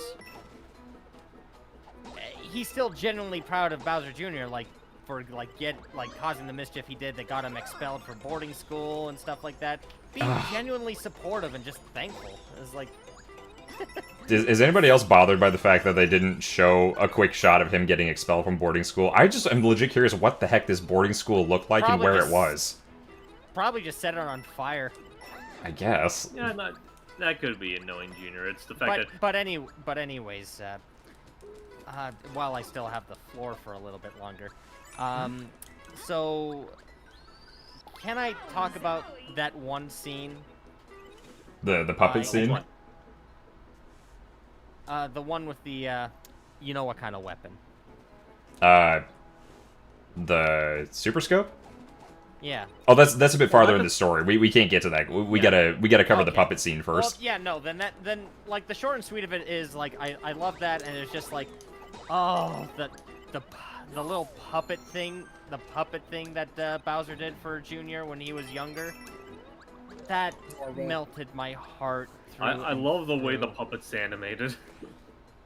It looks so real, doesn't it? They did such a good job. Real. And honestly, Bowser is one of the best dads ever for the amount of effort he put into that puppet show. Like, holy cow. That is, like, primo dad of the year fatherhood right there. That is dedication if I've ever seen it. Exactly. Yeah. People say, some people like to say Bowser's a bad dad. No. Nah. No, he's evil and he sucks, but he is a good dad. Absolutely. He's a good dad.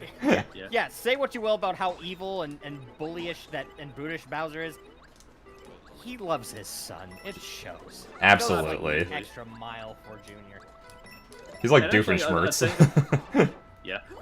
And also, like, a thing when it comes to the puppet show, it also kind of, like, goes into detail about what is essentially going to be their plan in the film. The fact that, like, basically they had this plan where they're basically going to be constructing this whole planet just for themselves, which is the planet that we saw them take Rosalina to earlier, and they're going to use that to just base and from that planet they have this giant doomsday weapon, the boomsday weapon, if you will, and they're going to use that to basically wreak havoc throughout the galaxy, and yeah, that's when we find out that's why Junior kidnapped Rosalina to begin with. She's basically going to be powering the Boomsday weapon. Yeah, she is really the MacGuffin of this movie, which I'm not against her being the MacGuffin of the movie, but not at the expense of her getting enough screen time. But anyways, we've complained about that enough. Yeah, I mean, yeah, the whole scene was absolutely adorable, and I do like the plushes Junior had in bed. He had a King Caliente plush, you know, who was one of the bosses in the first Super Mario Galaxy. So, moving on, okay, Bowser and Jr. are both very abusive and mean to Kamek. That's just... Yeah, they do not vibe with Kamek. Yeah. Well, actually, speaking to Junior real quick, I guess just to get this out of the way, because I'm sure some people were thinking about it, now that we've gone over the shock of it all, like, did you guys eventually warm up to Junior's voice? Oh, yeah. Yeah, I was fine with it. Honestly, yeah. No, it was easier to warm up to than I thought. Honestly, I think I warmed up to it faster than I did Chris Pratt as Mario. Yeah, what about you, Joe? What? Bowser Jr.'s voice. Are you more used to it? Oh, yeah. I heard Bowser Jr. I don't know why for a second. Yeah, no. His voice, I had no problem with it. I really didn't have a problem with it to begin with. Okay. Like, I just wasn't picky about it. Like, I don't know. That's good. Yeah, it was a little odd at first, but... It was nice to see. Like, it was a good voice. It was a good performance. Honestly, overall, like, the performances in the movie got much better compared to the first film. I'd say so, yeah. Yeah, I didn't even think the performances were bad or anything in the first film. If anything, it's just like a slight improvement, because I thought they were fine overall. Yeah. Okay, so then the next scene, we get that funny little scene with Rob, and okay, you know what, Max, I think I'm gonna let you have the floor again because I know how much of a fan of Rob you are. How much did you like seeing Rob in that cute little joke of him being super slow, huh? I'm not gonna lie, that tickled me so much because when I was younger, there are these folks that me and my parents knew growing up, and sometimes when we visit, I'd play on their NES and they had a Rob. So it had like the gyros and everything. The gyro blocks and the gyroscope, the top spin thing or whatever. Right. And I remember, like, it was slow as heck, but I still just thought, wow, look at this little guy go. And then just seeing in the movie where he's just trying to point them to like where the deck was or whatever, it's just it's just right over.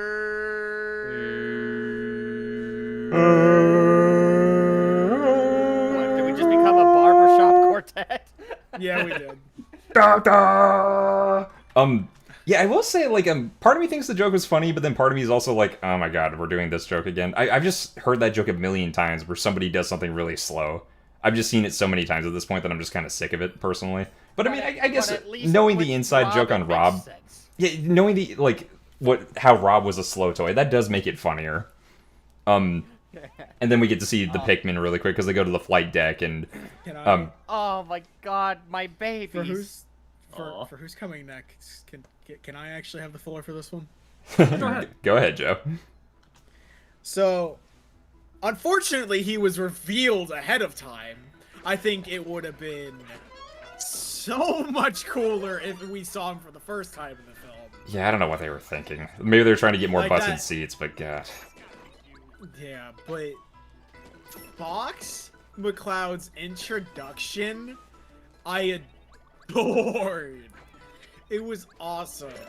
I wouldn't say I'm like a full follow Star Fox fan. Like I've played 64 3D, and I was really into like the series for a while, but I never got to play anything else. I'm actually gonna be fixing that soon. But I was really happy to see Fox. The character was a lot of fun. His introduction, the 2D animation for it was wonderful. Oh yeah, I think the only absolutely. gripe I have, I think the only gripe I have was, that they didn't redesign Falco, Slippy, or Peppy. The designs kind of clashed, especially with their visors. So.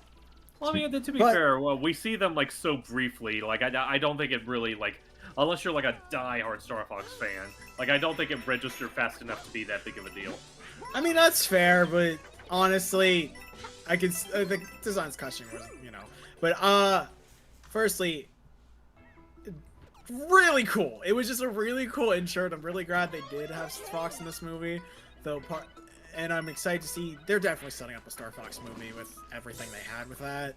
Oh, Or at the very least, a new Star Fox game, which would be appreciated. Oh, you know what? Forgive me, everybody. This completely slipped my mind. I completely forgot. Seeing how they put Fox in this movie, I think it's only fair that we take a quick detour from Super Mario Bros. Wonder and What are we playing? play some Star Fox 64. Oh my gosh. Might as well. Oh boy. Let's do it. Yeah, I mean, personally, I was fine with Fox being in this movie. I was okay with him kind of being the I am too. I was fine with him being essentially the Han Solo of this movie. Like, he played the same role that Han did in the first Star Wars movie. I don't know, were you cool with... What did you think of Fox in this movie, Max?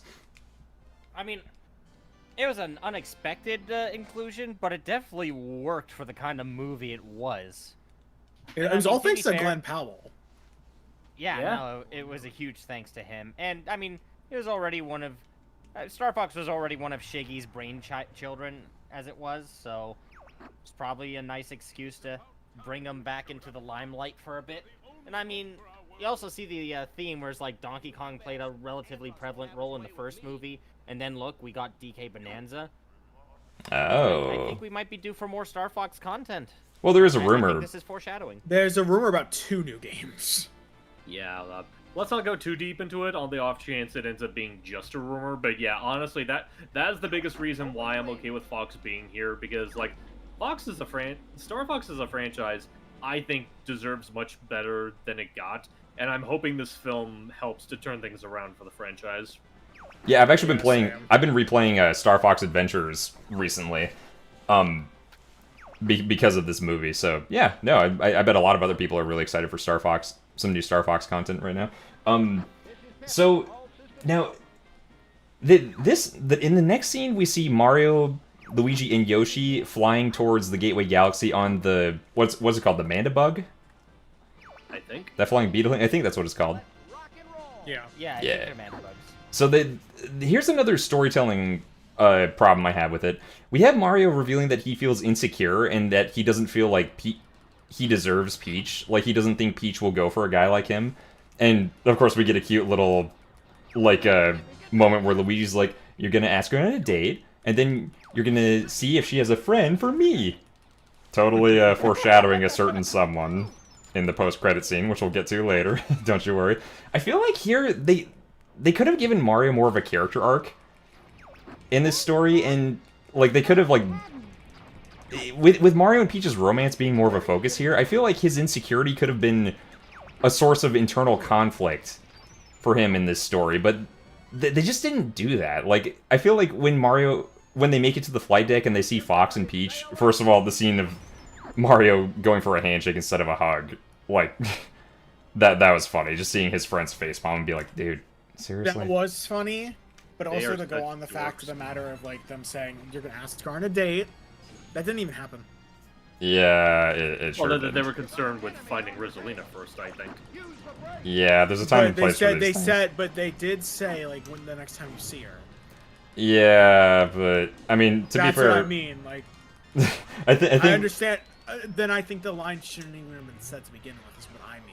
'Cause it's okay. misleading. I think you could still, I think you could still have Luigi say that, maybe just tweak it a bit, but I feel like Yeah. it's not an inoffensive thing to do. And plus, it does lead to that cute little gag of like, "Oh, I want you dating, then you can see if she has a friend for me." Right. Yeah, they could have tweaked it a bit, I guess. I think there's a time and place for these things. Maybe they could have emphasized that. Oh no! Sorry, Falco. Sorry. I don't know if you guys can tell, but I am not very experienced with Star Fox. I didn't have this game growing up. I'm gonna be playing this soon.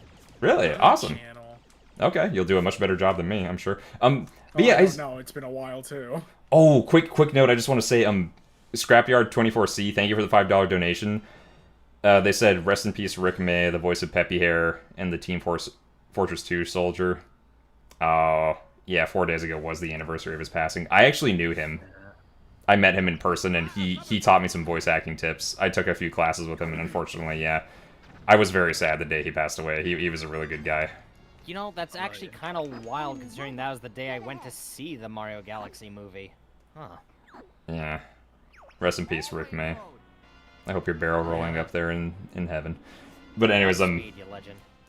moving on. Some people will say rocket jumping. So, but yeah, like, I feel like, seeing, when Mario sees Fox, you know how, like, it looks like they're gonna have a rivalry, but then it doesn't happen? I feel like, on the one hand, I feel like I'm glad they didn't just redo what they did with Donkey Kong in the first movie, but I don't know, I feel like maybe Mario could have felt insecure next to Fox, because Fox is talking about how cool he is, and Toad's talking about how cool he is. What if Mario, like, felt, like, insecure next to Fox, because he's like, oh, that's the kind of guy the princess wants, not a guy like me. You know, I feel like something like that could have worked, like, and it could have added to Mario's story a bit more, you know? That feels like another missed opportunity to me.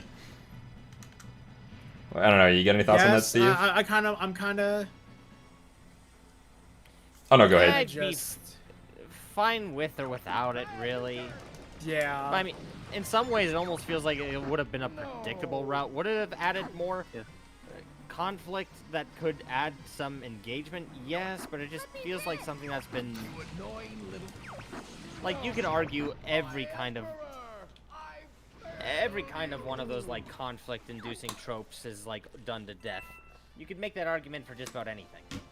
Yeah. Yeah, honestly, I feel like I don't have a problem with them not having much of a rivalry because, you know, like you said, they already gave us that with DK and Mario, so it just feel like a retread. And Yeah, second off, those- I feel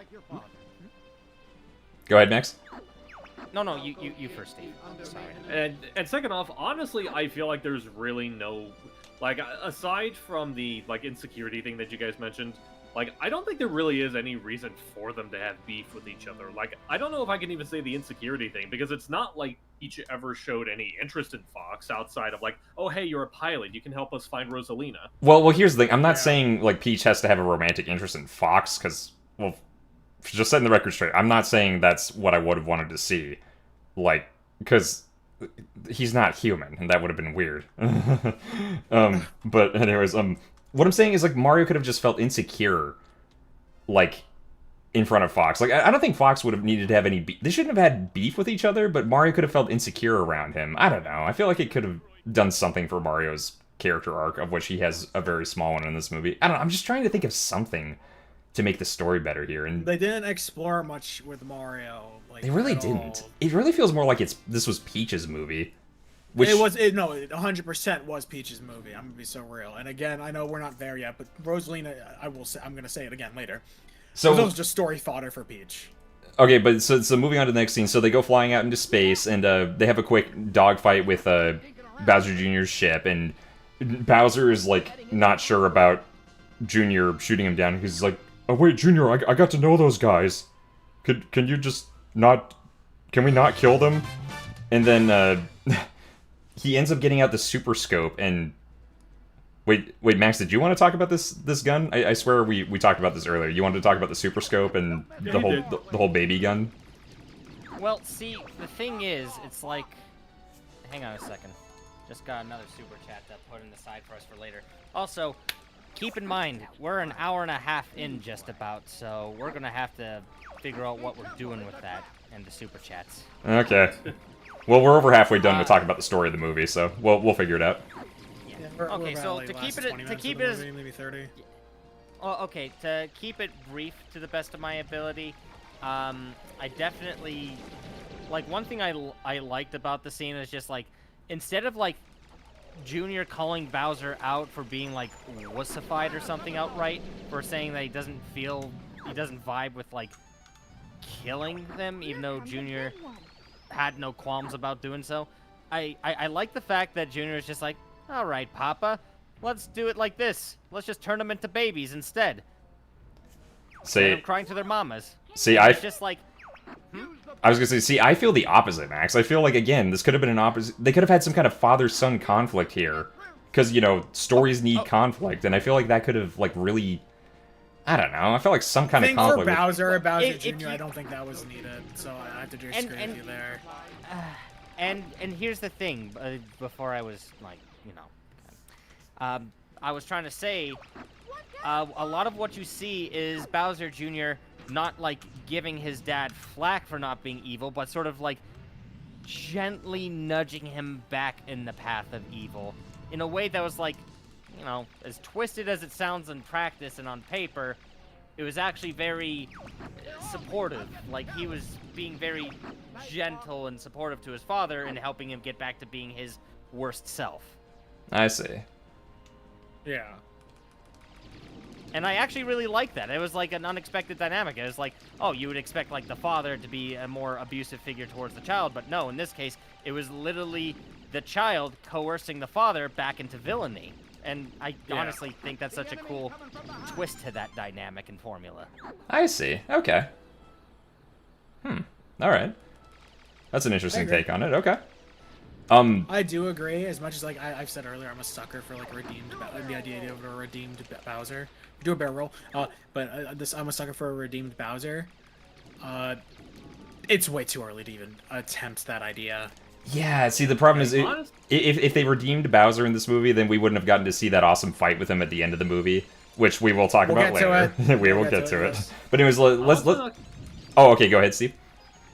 Just very briefly, I'm also not quite sure about, like, I get, like in a vacuum, I get how that would be kind of weird, but at the same time, though, I don't know if I necessarily want to see Bowser, you know, turn redeemed as far as this movie universe goes, largely just because I just feel like, well, for one, there's not a whole lot of in the Mario movie universe. There's not a whole lot of established villains, so what if you redeem Bowser, you kind of get rid of like the one big one, and I feel like Nintendo and Illumination don't want to risk that. And I also feel like Bowser as a character doesn't necessarily need a redemption, because a big part of Bowser's appeal for a lot of people is the fact that he's kind of self-aware and just owns up to being like a bad guy. But see, here's my problem with that. It's like, if they're gonna make it look like he's gonna get a redemption arc, then why even, like, if they're not gonna do it, then why even make it look like he's gonna have one? See, that's my problem with the story here. It's like, I feel like they should have picked a lane. Either have him not get redeemed, and just show from the beginning, like, nope, he's not gonna get redeemed, or actually follow through on it. It feels like they set something up and they don't follow through, and that's my problem with it. Okay, but don't you think it makes just as much sense to also, like, string you along just to sucker punch you? I don't know. I felt like it wasn't effective. To me, I felt like they could have done it much better. I don't know how they could have done it because I'm not a storytelling expert, but I don't know. It didn't quite work with me, but I'm glad it worked for you, Max. I mean, that's fair. like, I'm with Max, honestly. I really enjoyed what they did with that. It's like, yeah, alright, I like the idea of the Bowser Jr. turning him evil again. I like the idea. Showing him back. Yeah, I mean, I like the idea of it. I just felt like it could have been done better. I don't know. That's fair. But anyways, like, Maybe, but I think that was I don't think that was the most like egregious part of the film. Oh no, definitely not. But anyways, let's move on. So then they fall on to a.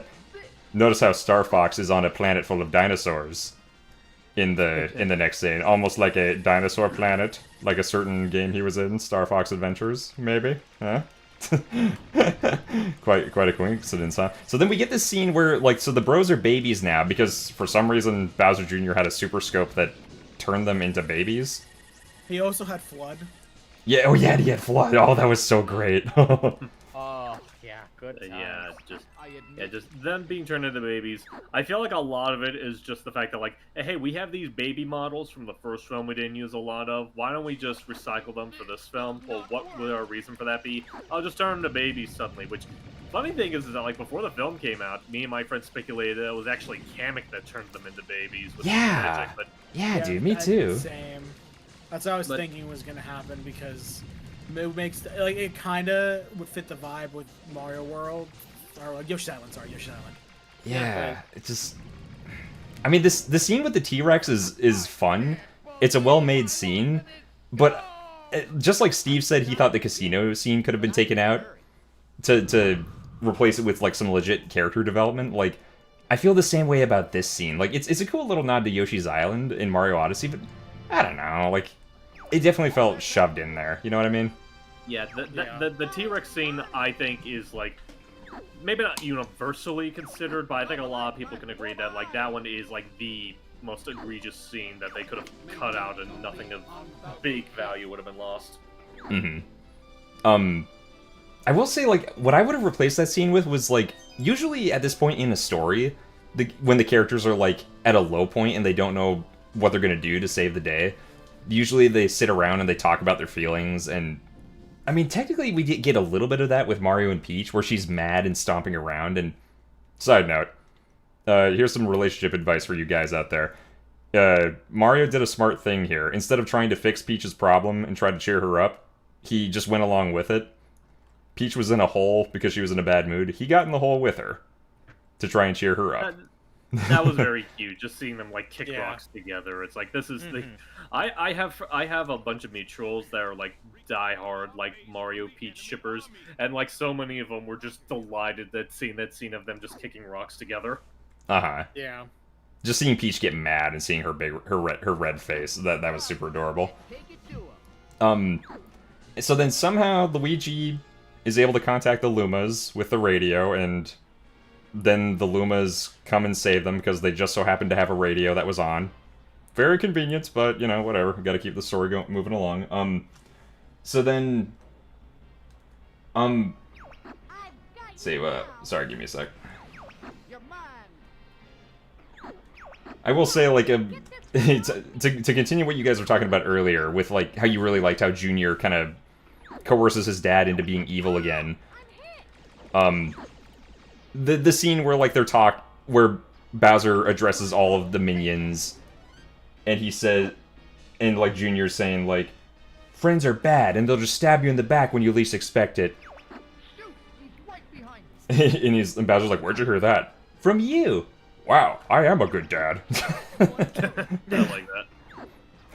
That's good dialogue, and like him telling all the troops that like he's happy that Junior showed him the right way to go and all that jazz. That was fun, even if again I still feel like I still have my complaints about how his story was handled. It's a cute scene, and then in the next scene we go to the Comet Observatory because the Lumas end up taking everybody there, and here we learn something very, very controversial for a lot of fans. Joe, would you care to explain what Peach finds out? That her and Rosalina are sisters. So here's my thing, because this is where I don't mind the idea if it was done well, especially since it was played around with for the original game. Oh yeah, like that they were originally conceptually they were toying with the idea of her and Peach being related before they dropped it from the final product in Galaxy 1. And yeah, and the fact that they go with that in the movie, but drop the rest of Rosalina's backstory from the game annoys me a lot. Because Rosalina's backstory in the games is one of the most in-depth things that I love. It makes her that's one of the biggest reasons it makes her my favorite Mario character. Aside from how she's the most beautiful princess out of them all. But, Easy Tiger. But what they did her so dirty with that, and it just really infuriates me. Like, it's not a bad idea to make them sisters, but the way they went about it, getting rid of her entire backstory, making it the most simple thing of there was once two sisters and they had the power together to create stuff in the universe, or what? Wait. So were they made of stardust? Because I was wondering where the heck their parents were. I guess they were created from stardust. I can't recall. Again, the movie's so fast paced, I can't remember everything that they say. I don't know. Peach is considered a star child in the official Mario canon, so yeah. In like one game. But yeah. The whole thing is like, and it completely drops Rosalina's mother, her meeting the Lumas. It doesn't even say how she met the Lumas in the movie. Yeah. How'd she become the mother of the Lumas? Yeah. What happened to her after Peach left her life? Like, and this here, Joe, is exactly why this should have been the third Mario movie, because it would have given them enough time to go. It would have been like Sonic 3, where they gave you just enough time to really understand Shadow's backstory. They did dedicate a whole movie to it. Why couldn't they have done that here? It would have made the story so much better. I don't mind it, but I'm not surprised that they went simple backstory done. Because if I remember correctly, from what I heard, that Miyamoto didn't even like put the Rosalina's storybook in the games. That was snuck in underneath his nose. That's correctly. Yeah, that's the rumor apparently. I don't know if that's a fact or not, but I would not be surprised, because based on how this movie's story was handled, I am not surprised at all, because I do not think. What really bugs me to this day is how Nintendo, or I guess just Miyamoto, does not think you can tell a compelling Mario story with those characters. And I just... Rosalina's backstory in Galaxy. That's one example. Paper Mario Thousand Year Door. Paper Mario... Super Paper Mario. On the any of the Mario RPGs. Yeah, most of them. Like, even the Mario and Luigi RPGs. I'm just like, you can tell a compelling story with these characters. Mario is not just... Yeah. Like, I remember, I can't remember who I was talking to. Somebody said, like, well, maybe, like, they didn't want to go into Rosalina's backstory because it's really sad, and they didn't think kids would be able to take it. And it's like, what? No. Dude, parents die all the time in Disney movies. What, you think kids can't handle it in a Mario movie? Can we look at Lion King? Mm-hmm. Like, if you want to say, because, you know, Rosalina's mother is dead, what happened to Mufasa? Yeah. In Lion King. And that was, like, that wasn't even, like... He just went to a farm upstate. Oh, yeah. No, you're right. That's what happened in that movie. Yeah. Thank you for reminding me, Steve. Listen, I didn't think I was gonna get this, like, heated over it, actually, because I just haven't really been able to get heated Oh, over it trust me, anyone, dude. but I completely like, agree. It's not like I didn't like the movie, but I'm just, like, okay, again, it was eye candy. It was great. Like, a lot of the references and, like, the visuals were beautiful, but I'm just still so frustrated with Nintendo and why they don't think they can tell a compelling Mario story. I mean, I'm sure there are plenty of people. Have so many times in the past. Okay, so here's the thing. I'm sure, like, there are a lot of people at Nintendo who do think it can be done. Because, I mean, it has been done. There is proof that it can be done. But my guess is, I don't know, maybe it's Illumination and Miyamoto. Or maybe a combination of the both. It's definitely it's probably a combination of both. Because, like, even then, people have said, like, Illumination doesn't tell, like, doesn't have... They don't tell sad stories, really. Or tell really, like, compelling. Not really compelling, but more so, like, they don't... Their stories are usually very simple, and there's not a lot of depth. It's very... They make crowd-pleasing popcorn movies. They don't do a whole lot of depth. That's exactly the case, because, like, you look at the trailers for Illumination movies, and they look like really good movies, then you watch the movie, and it's like, okay, that was okay. Yeah, so... It's like... That's just Illumination's MO. So yeah, let's... I think we do need to move on a little bit, but... so yeah, like... another problem I have with this is when Peach reads the storybook. First of all, how did Rosalina even make a storybook out of that? I don't know how she. Is there like a? Is it? I don't know if she has a printer or something like that. Maybe that's how. Maybe she has Photoshop or Illustrator, and she could do that. I don't know. But but yeah. So like Peach finds this out, and she remembers her history with her sister. And she doesn't get enough time. We don't get enough time to see her reaction to it. We get 3 seconds of her smiling, and then it's on to the next scene at Planet Bowser. It's like, what? Guys, come on. Please, let us sit in the moment. Let a character process what just happened. Let the story play out. We do not need to rush every scene. Oh. Yeah. So I did scroll up briefly just to check, like, in the chat, and I did say someone that, like, the Lumas didn't care that their mother got kidnapped. That's not true. That's objectively wrong. But anyways, yeah, so... Yeah, I think the biggest problem with this movie is how they handle Peach and Rosalina's story. Like, I agree with you. I do think Peach and Rosalina being sisters is fine, but not at... It shouldn't come at the expense of removing her original backstory from the games. Like, that's the biggest sin of this movie, if you ask me. Yeah, and I think it could still... Like, you could at least work it in somehow. I don't know how the heck we're going to address this on Ask Mario, because we don't know if they're going to be sisters in the games now, or if it's just a part of the movies. Like, who knows how they're going to handle it going forward. I don't know, but if you need a suggestion, I actually have a suggestion for how you might want to make that work, but that's for, like, after stream. Yeah, let's talk about it off stream. But anyways, so, hold on, let me look at my notes really quick. So yeah, so they go to Bowser Land, and, okay. We just complained a lot. To be fair, we do get one of the best scenes in the movie right after. We see Fox piloting the Comet Observatory with all the other characters, and he does a barrel roll with the Comet Observatory to get rid of the Koopas. Really cool. You gotta admit, that's pretty freaking awesome. No, that isn't. I love that scene, I will say. Oh, that was so sick. Just hearing Toad say, "Do a barrel roll!" Just... I know that line is... For him to do a barrel roll with the whole entire Comet Observatory. That was amazing. Really cool. Oh, wasn't that sick? That was awesome. If I can interject real quick, is it okay if just very briefly we wind back a bit, because I'm sure, like, I know I have some thoughts about it, but Max, did you have anything you wanted to contribute to the whole notion of, like, what happened, what was revealed between Peach and Rosalina?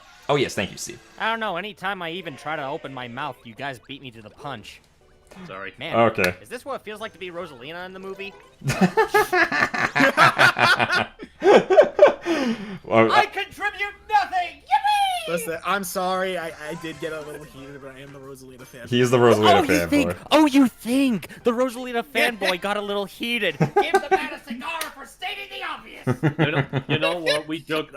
Let's be fair though. We joke about how he did. We joke about how he did Joe got here.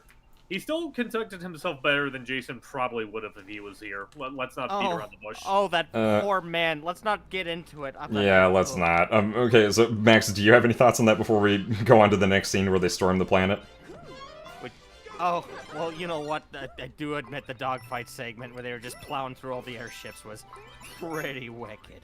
I will say that. And the stealth sequence where they were basically sneaking into Planet Bowser, like that too. Mm-hmm. There's a lot of fun visual play with that, especially the scene where they get into the Mario Maker hijinks, where Junior has like the whole like monitor in play where he's activating all the traps.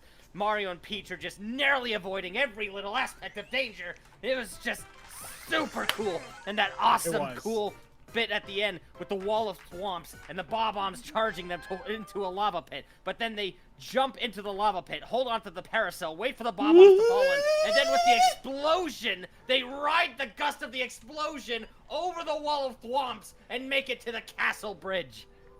That was so cool! That was really cool. That was radical. Okay, well, I'm glad you summarized that whole scene. Thank you, Max. So now I don't have to. Also, not to mention the fact that Bowser Jr. had the cheek and tongue reference of saying, Mario, prepare to meet your maker. Oh, before man. Literally having a Mario Maker pilled segment. That was so on the nose, but I don't care. I loved it. Really quick. Funny. Yeah. Really quick, before we gush more about what happens in the rest of the climax, because we have so much more to gush about, I just want to say, again, I feel like there was another missed opportunity for a cute moment with Mario and Peach. Like, remember how there's a part where they have to sneak around the Ferris wheel? Imagine if they had to hide from the enemies inside the Ferris wheel, and while they're riding in it, they get, like, a cute little romantic moment. Wouldn't that have been cute? Yeah, I mean, I feel like that would have been cute, but I also feel like that's a scene that I'm not quite sure if that's necessarily a good time to continue their budding romance, considering, you know, they're kind of, metaphorically, they're on the clock here. Yeah, but they could have taken, if they took out some of the earlier scenes, they could have made room for it, and I don't know, like, again, I still feel like I just it meant could in have that worked. one specific part of the film, I felt like that wasn't the right time to do it. I want to see it. Somebody please make a fan art comic of it, please. John Cossett, can you do that for me? Because I know he will. Anyways, moving on. Yes. That's crazy abuse of your fans. Not abuse. I'm just asking politely, because I know that they'll... Yeah, and then following with, here's I know you will. Anyways, moving Like, on. that's not like a... Anyways, It's not remotely ominous at all. Yeah, guys, now is John, not... you are not his servant. Be your own man. Guys, now is not the time to call out my toxic behavior with the fans. We have a movie to talk about. So then we get so we get this really sorry, one sec. So we get this awesome scene with Mario and Peach on a bridge, and Bowser is ready to like cut them up. He is mad. And he's not even simping for Peach anymore, which I will admit, I liked that. I like that he wasn't even trying to win her over at all in this movie. He was just ready to like freaking murder her with the axes here. And Bowser just looked incredibly threatening, and it was so cool. And then, you know, Mario makes him fall in the lava, and we get one of the best moments here. Junior sad because he thinks his dad is dead. They finally slow down the story. There's no dialogue, and we just get to see the characters react to what's going on. And like Mario and Peach feel kind of bad in this moment, and Junior just has no words. He's just sad because he thinks he lost his dad. More of this, please. That is good storytelling. I really love that part. But not quite as much as what happens next. Max, care to explain what awesome things happen next? Oh man. So we see Junior like absolutely distraught seeing his father just sink into the lava, staring into that pit of bubbling red. But then you see his face go from sad to like mischievously whimsical, and the next thing you know, you see the bony claws of death rising from the ashes, rising from the bubbling pits, and before you, the Lord of Bones, the Skull King, Dry Bowser! That was so cool! Honestly, That I was thought nice. they would have saved after he fell into lava. I thought they were gonna save Dry Bowser for like the next movie, but I'm kind of in a similar vein. I'm surprised we got Dry Bowser as early as we did. He looks great though. Like I love like the flaming ponytail that he has, and it just Oh, that was and the- such a cool touch. and it is a great scene. So then Peach goes beyond this gate, and Mario slams the gate. He puts his hand on her hand and tells her to go and save Rosalina. And honestly, I love that sweet little moment of intimacy where he puts his hand on hers. Like, you can tell they were really trying to make things a bit more romantic with them in this movie. And then Mario goes back to fight Bowser and Jr.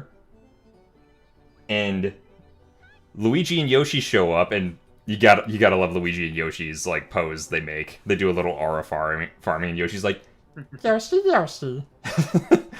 and then I thought that was the moment where he was just like Yoshi, oh, was that how he said it? I can't remember. But something along those lines. regardless, and Junior gets like what looks like a Fury form essentially, or like just like a more fiery version of his Wonder form, whatever you want to call it, and it looks so freaking amazing. it looks so good. The design was so cool, and this entire climax is just pure awesomeness. I have no complaints about the climax at all, because we get one of my favorite cameos in the movie, Mr. Game & Watch. Like, Mario, I told you I wasn't a good artist. Yeah, he's like, what? I never knew how to draw? And Mr. Game & Watch wrecks Bowser just like it's a scene in Smash Bros. And it's so cool! Mary was Definitely very accurate happy to to the see tier that list. one. Was she? Yeah, she was really happy to see it. Oh, Honestly, I feel like this is. Well, speaking of which, Mary's in the chat right now, actually. hi, Mary. Han, you missed my rant about Rosalina. about Rosalina, but you could check back on the stream for that later. Yeah. But yes, Honestly- Han, how happy were you about Mr. Game & Watch? Continue. That's fine. Like honestly, like I feel like this is the one instance where I felt like the jangling keys cameo felt like it was organically woven in, because I like the idea of like Luigi not being much of an artist. He just draws the first thing that comes to mind with just a little stick figure, which just so happens to be Game & Watch. Yeah, dude. It was so cool. Like, it made me so happy. And then Bowser Jr. Sends out more paint. And what happens next? We see some kind of beast swimming in the paint. Max, take it from here. What happens next? Oh, yeah, so... Right, you're wondering, what the heck is gonna rise out of all this paint that Junior's manifesting? A putrid piranha or something? Maybe Petey Piranha? No, they decide to throw in the friggin' Ruined Kingdom Dragon from Mario Odyssey. Oh, that was so cool. I was like, what is that? What is that in that paint? Is that a Splatoon enemy? What? Honestly, at this point, I would believe it. What's going on? No. It is the freaking Ruined Dragon, the thing that looks like a dragon from Dark Souls, and it looks so cool. Cool, but I'll be honest. I think it kind of was just like a random put in. Honestly, I know, but it was so awesome. Honestly, what I was expecting, because beforehand, Dry Bowser kind of got collapsed, you know, like a Dry Bones does, and when Junior puts out the paint, I thought he actually splashed that paint on Bowser, and that the thing coming out was gonna be like Fury Bowser. That would've been Oh, really cool. that would have been cool too. But you know, they could always save that I feel for like movie they're 3. saving that for the next movie or so. Yeah, and when Bowser gets his skin back. I think they should have saved Dry Bowser for the next movie, honestly. And then So honest. so then Mario, Luigi, and Yoshi using the power-ups from Galaxy was also a really cool touch. Like Yoshi getting the blimp ability and just luckily managing to save the day with sheer dumb luck. That was cute. And Mario using the red flying star from Galaxy to rescue That Junior. made me so happy. 'Cause that Aw. is the most underused power-up I have seen, and it was so cool to me as a kid when I played Galaxy. I love the red star, and I'm so happy it made it to the movie. Aw, me too, dude. That was really cool too. I do love how, like, even though, like, the Mario crew, like, they know Mario and Luigi, that Bowser and Junior are bad, they still go out of their way to save them, you know, because, you know, two wrongs don't make a right. I do love that. I just love the fact that, like, Junior obviously has no control over this giant dragon. That does seem like a very Junior thing to do, because it is kind of what happens with Fury Bowser. Like, he covers Bowser, turns him into a giant monster just for kicks, but is in way over his head when he realizes, oh no, wait, I don't think I have control of the situation. And that's exactly what happened with the Ruined Dragon here. Okay. That's how Bowser's Fury happened. Yeah, that's a good point, Steve. Wow, yeah, you're catching this stuff I didn't even think about. Well done, Steve. Well done.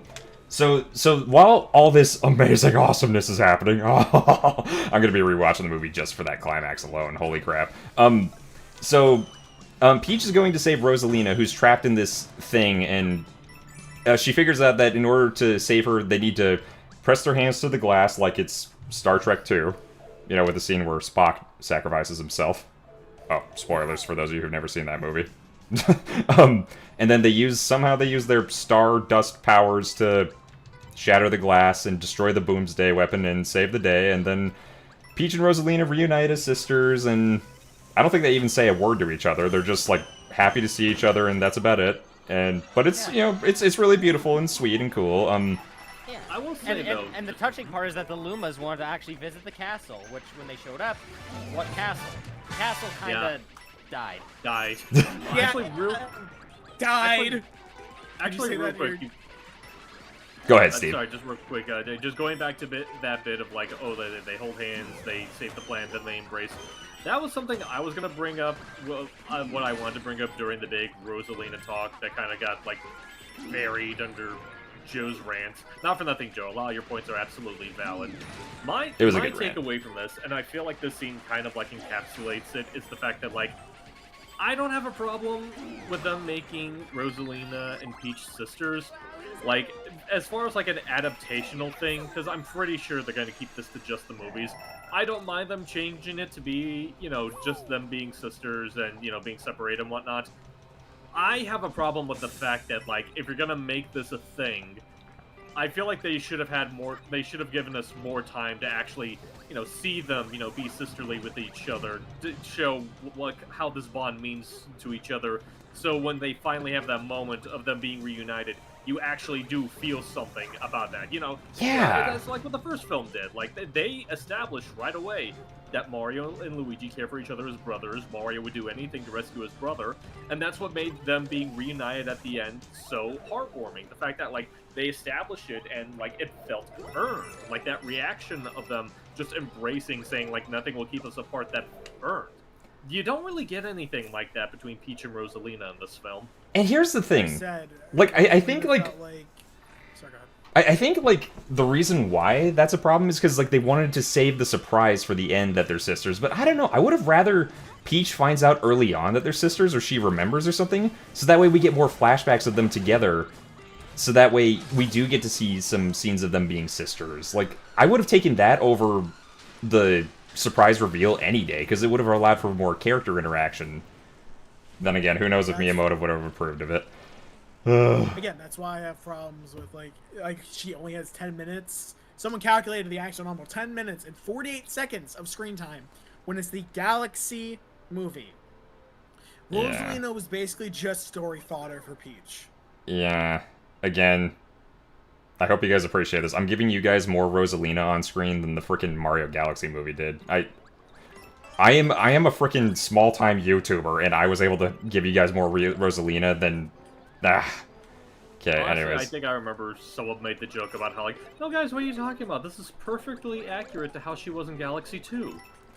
Okay, Okay. I feel like we're being a dead elephant with this one. Yeah, good point. Anyways, let's move on. So, okay, so the next scene, you guys already said this line, but can we all agree Luigi's best line in this movie, they saved for last, where he goes, The castle, it died. It died. Yeah, That I was was- gonna ask Steve, can you say that in yours? You Oh, cut out. you got a little cut off, Steve.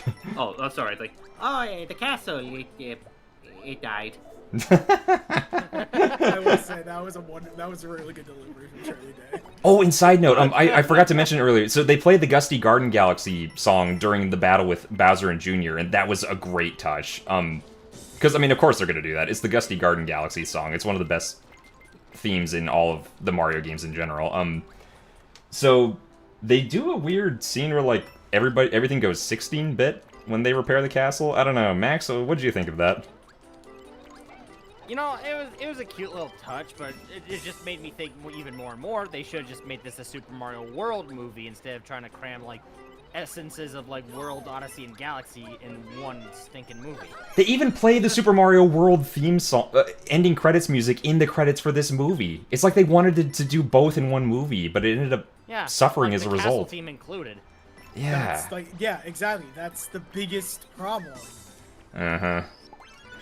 Like, again, they were trying to cram too much into it.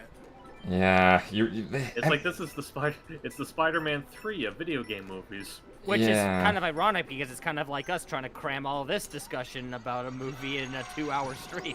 Ah, but you see, Maxwell, that was my intention all along. I knew we would be cramming the stream and having to rush things a bit in order to get everything in, and I wanted to prove my point that we're trying to do. How meta is this stream? No, I'm just kidding. But can you imagine if I thought ahead enough to do that to try and prove a point? I know. Christmas. I know.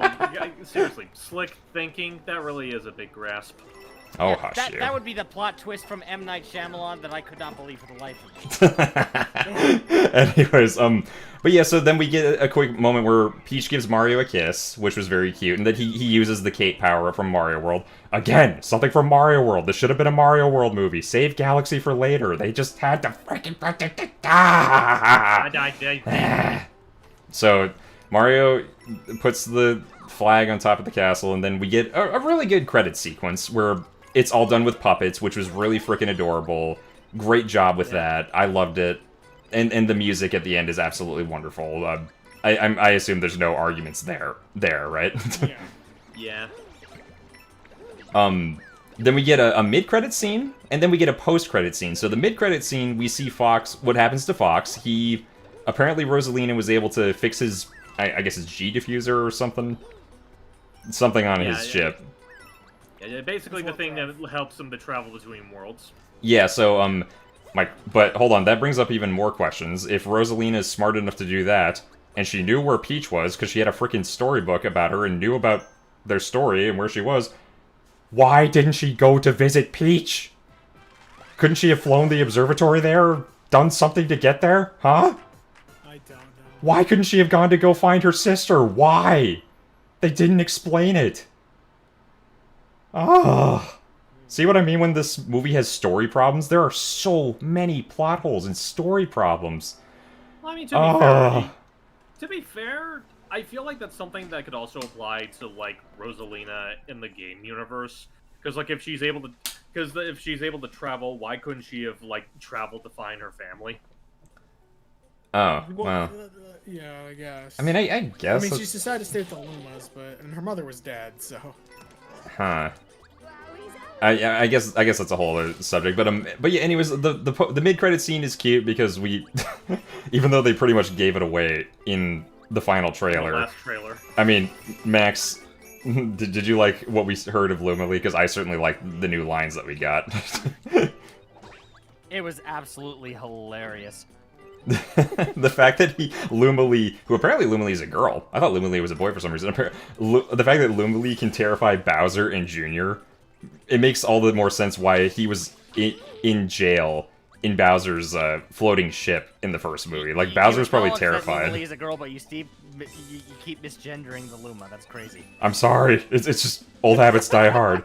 But it's just so funny that Bowser's afraid of Lumily, because, like, that's probably why Lumily was imprisoned in the first movie. There's a good likelihood, yeah. But yeah, like, even though it was very brief, just Lumily calling them maggots and saying, like, first goes the body, then the bones turn to dust, and then blah. I can't remember how the rest of the line goes, but it was absolutely wonderful. Lumily was great. And then we get a post-credit scene. Max, care to say what happens? Best girl. Yeah. Sit down. That's up to interpretation. Oh, you get to gush about Rosalina 24/7 till the cows come home, and I can't have a little bit of excitement for Daisy? Yeah, so I guess... Leave me alone! Get off my back! So I guess to let people know, so the post-credit scene is we go back to the gateway. The Ukiki is scamming one of those little block people from Galaxy 2. He runs away. He takes a minute to gloat. All of a sudden, a familiar gloved hand punches Ukiki, down off his block. Picks up the bag that was stolen, hands it back to the block guy. It's like, Oh, thank you very much, Your Highness. then it cuts back to Daisy, like straightening up her fist, hands on hip, winking at the little blocky guy. Yeah, okay, so I hate to do this, but on the one hand, like, oh, Daisy! Because Daisy's my favorite Mario princess, too, just like Max here, because she's awesome. She's so fun to write for Ask Mario, and honestly, the fact that she smacks Ukiki is so in line with how Jason and I write her on Ask Mario. That makes me so happy.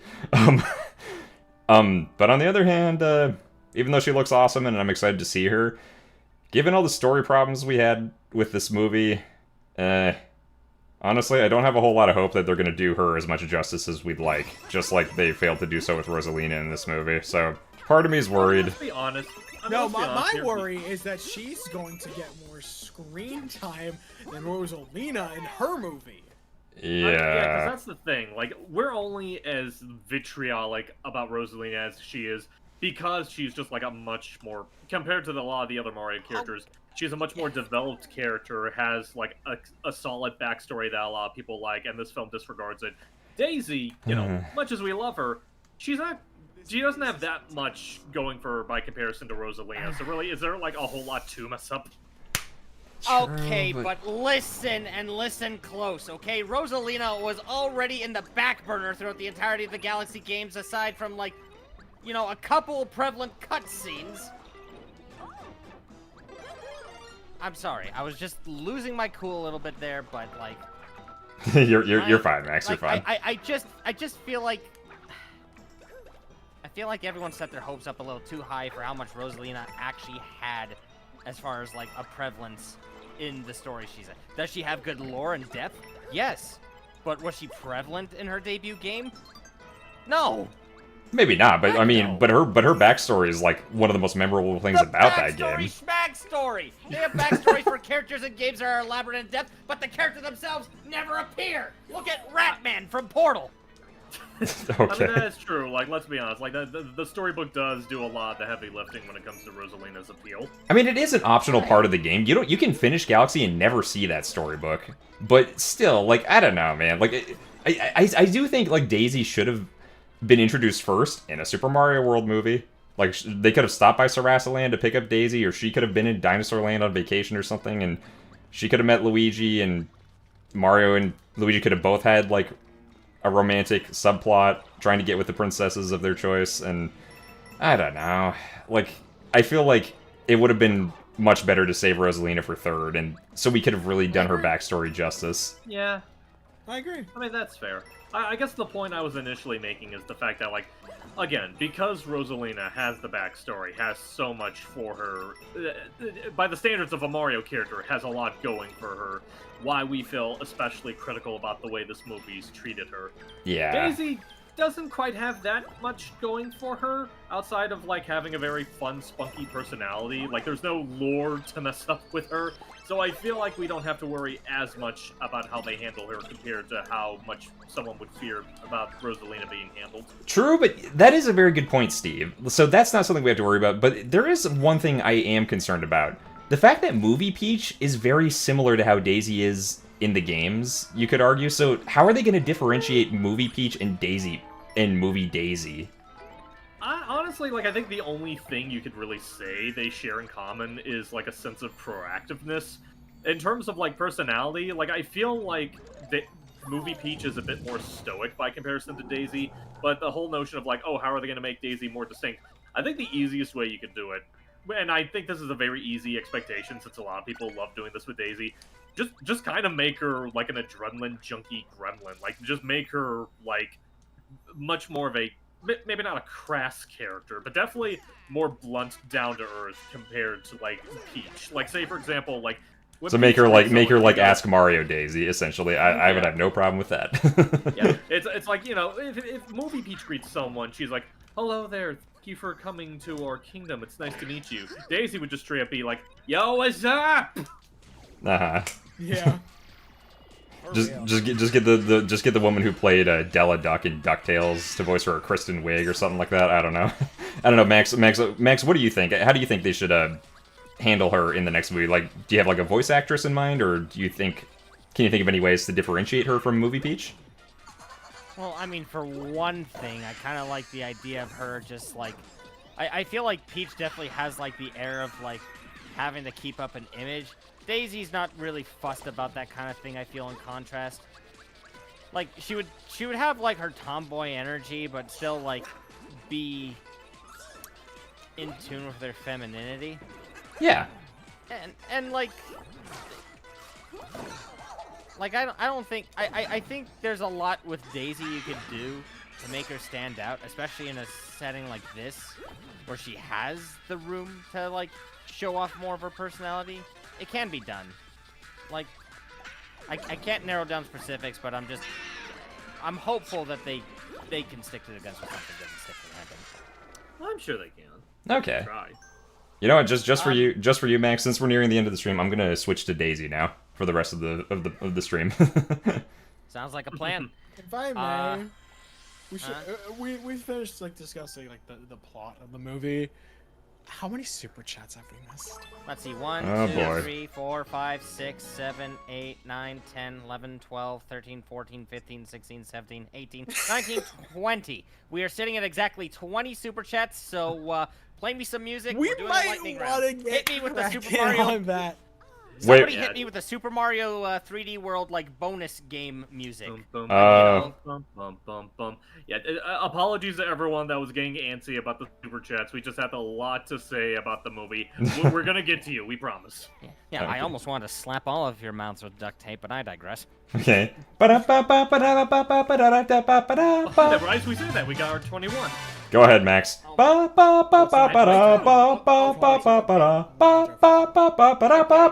we got two. Lucas64 with a $9.99 donation. Thank you for the coins, by the way. To Mario and Waluigi, because you consider yourselves rivals to Mario and Luigi, are you two actually villain-like rivals, or just like two against two people who don't get along? I think it leans a little bit more towards the latter. Yeah, it's like I mentioned before in another stream. Our brand of evil is a lot more nuanced than what Bowser does. We're not exactly world conquerors or whatnot. We just revel in our own nastiness. Alright, you know what, actually, Slick, I was thinking you'd like actually pull up the YouTube video. Oh, Yeah, yeah. You know what? That's a good idea. Yeah. Sorry. About One to sec. say, I am so sorry. Don't exhaust your lungs in our accord there, boss. Okay, one sec. Hang on. Let me just mute the game. Or assault our ears. Anyway. Never the Player with a $5 donation saying, now that we're in a spoiler territory, I will still say Toad was jealous of Yoshi when they first met. Hashtag welcome to the Ask Mario crew, Yoshi. Yeah. I mean, yeah, that checks out. Yeah. Don't know how long the jealousy lasted, but it was definitely there. Yeah. Okay. I am happy to now. see Yoshi coming to Ask Mario soon. Monica did a great job with his portraits. Oh, absolutely. that'd she be did so wonderful. 100%. Side note: she's going to be doing a stream on Friday, but I'll talk about that at the end. Keep going, Max. Alrighty. So A.J. Thomas 6132 with a $5 donation asks, to Mario, were you surprised that you are the one who gives Peach her parasol as a birthday gift? And to everyone, what are your thoughts on Fox McCloud? I thought Fox was cool, and if Mario were here, he would say, "I'm not surprised at all. Of course, I'd give her a parasol for her birthday. Of course, I would do that. Woohoo!" And everybody else would think Fox is super cool and awesome. I mean, that really much is like a given. Fox We McCloud. kind of already expressed how awesome his, and honestly faithful to his character, his introduction in the movie was. Like, it literally was Fox McCloud. Glenn Powell, amazing job portraying him. I do think he was maybe like a Thank little you, more. Glenn Powell too for getting him in the movie. I will say, I think he was maybe like a little more cocky than he was in the games, at least from what I can recall. Yeah. I feel like, He had a lot of that moxie in some games. In Adventures, he probably does. Because he was a little more rough around the edges in that game. But I digress. Still, he was awesome. Yeah. All right. Yeah. Should we move on to the next question? Tapioca Desu with a $5 donation says, "Movie. Yeah, Rosalina. Fans love her, right? Let's give her the first few minutes to Aura Farm. Wait, 5 seconds. Okay, done. Let's capture her now. Yeah! Summed it up. Story of life. Oh. Okay. Mike Clark with a $2 donation is asking King Boo, how would you trap Wario, DK, and Sonic? You've asked this question at least twice before. Okay. I don't think he has an answer. I don't want to answer. It's stupid. I don't think it would be even smart for him to answer if he has one.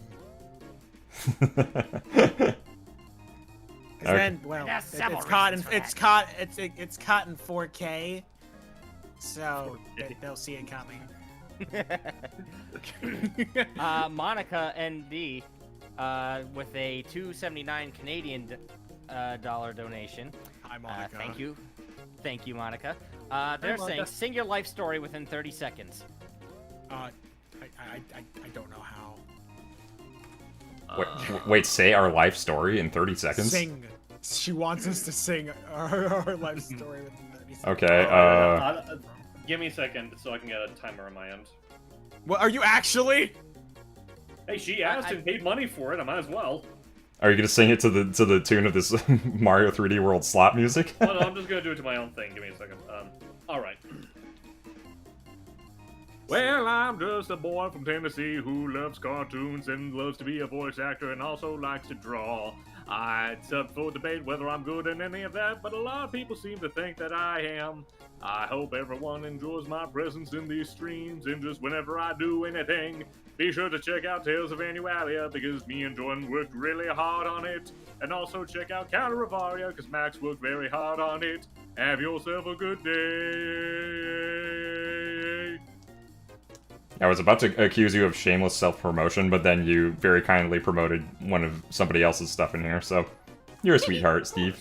Well, actually, I don't know if I could do it in 30 seconds, but I could do something in 10 seconds just to wrap this up before we jump to the next question. I just wasted 10 seconds of your life. He's a troll. There you go. That's Maxwell in 10 seconds for you. Don't worry, Max. We'll be sure they don't shaft you at the Grammys. Okay, I guess I'll... Well, if they better take me out to dinner first. Okay, Max, shut up. Anyways, okay, I don't know, Joe, do you want to go, or are you not interested? I don't have anything. Okay, fine, I'll go next then. I am Slickframe, I'm a silly, goofy goober, and I also do voice stuff, and I'm kind of a tool. There you go. Okay, next super chat, please. We got a lot to do still. Tapioca Desu with a $5 donation. Thank you again for the coinage. They're asking, do you think the debate around Mario and Peach's relationship has gotten stale by now? People can't look at these two without thinking, just friends. Sad. Yes, it has gotten stale. They're more than just friends. They can be friends who are... Friends can be romantically interested in each other. They are very clearly more than just friends. Why is that topic even still around? Thank you for the donation, though. Next question. Right. Nepa the Player with a $5 donation. They're asking, they're saying, I for one think Jump Up Superstar is a perfect theme for the casino. It's like they're in Las Vegas. It definitely did have that like swanky vibe to it, so I'm definitely with you. I just think if you think, I'm just thinking like Hollywood with Jump Up Superstar, not more than Las Vegas. So I just personally don't think it fits. But again, you know what? You know what, Joe? I do think this song we're listening to right now, the slot music, this would have been perfect because it's also a song from Mario 2. Yeah. That would have worked even better. So too. Yeah. Okay, now I'm actually getting a bit mad about that because that's a missed opportunity and a half. This movie is full of missed opportunities, in case it's not obvious. And we're just gonna discover more and more and more. Despite how fun the movie is, there are so many missed opportunities, and it kills me. Their eyes were bigger than their stomach. Madison J, with a $5 donation, is asking to Mario, what's your thought on the extension core from Mario and Luigi Brothership? Oh boy.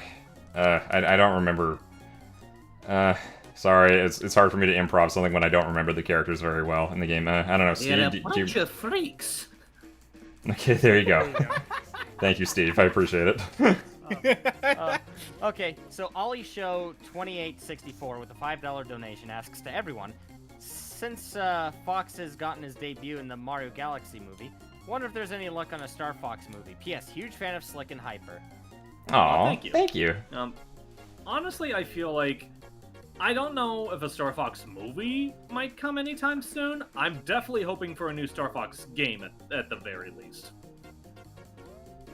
Hey, Max. You want to say what's on screen right now? It's just Daisy. What's Yes. What's Daisy looking at? Okay, He's I'm looking at- squinting a little bit at that, and Inflation! You have the power of Miyamoto at your fingertips, and you use it to watch inflation? What's wrong with you?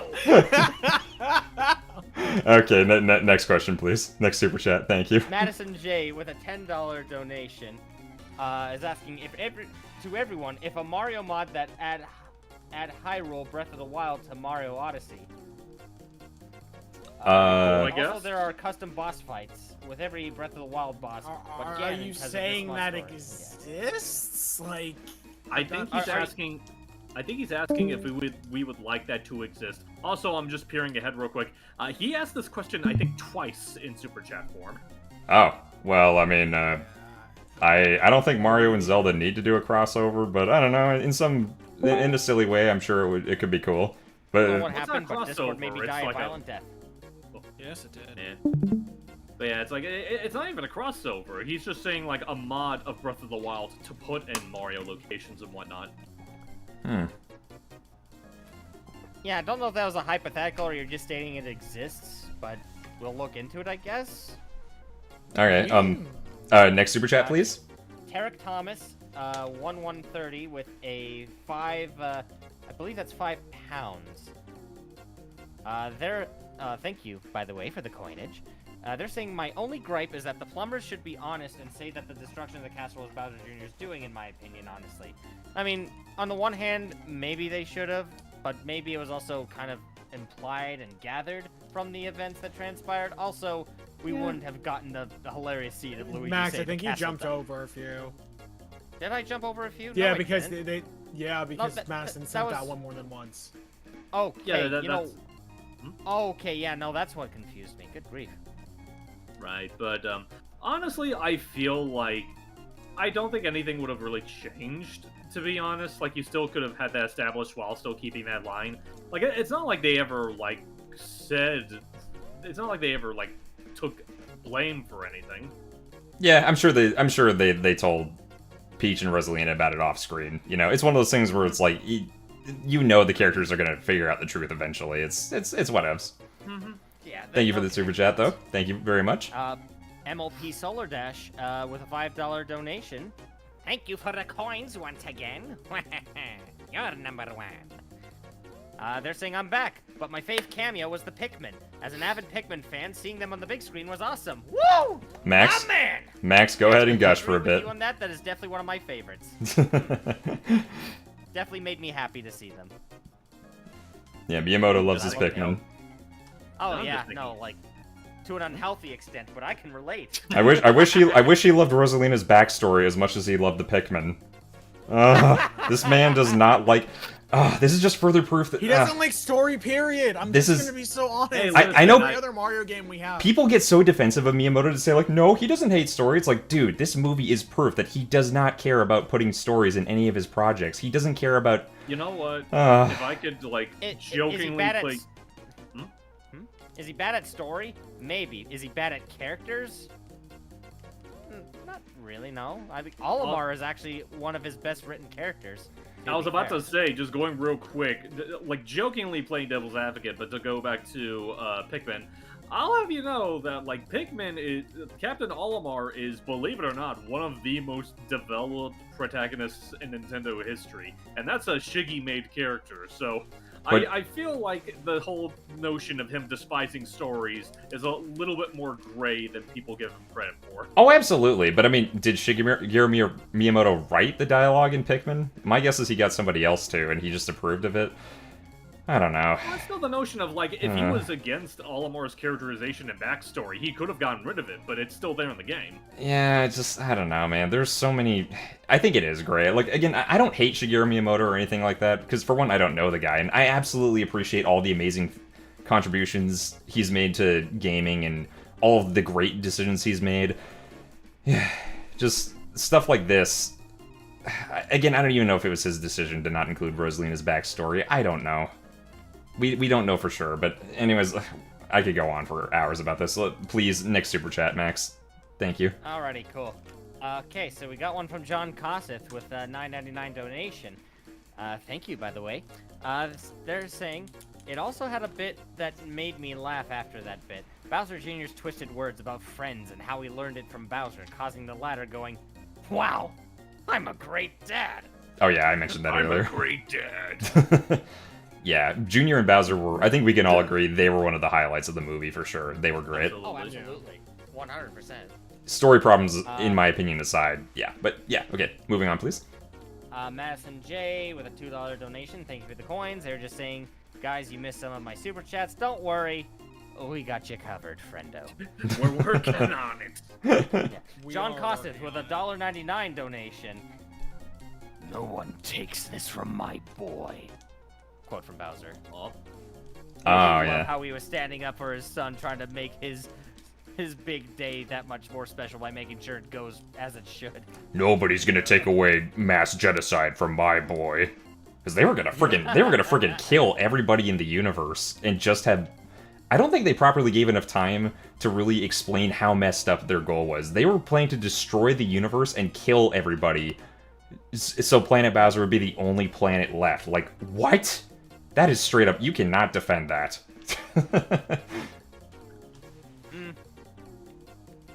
They did not properly give that enough weight, but I mean, then again, it's a cute Mario movie, but still, I don't know. Next question.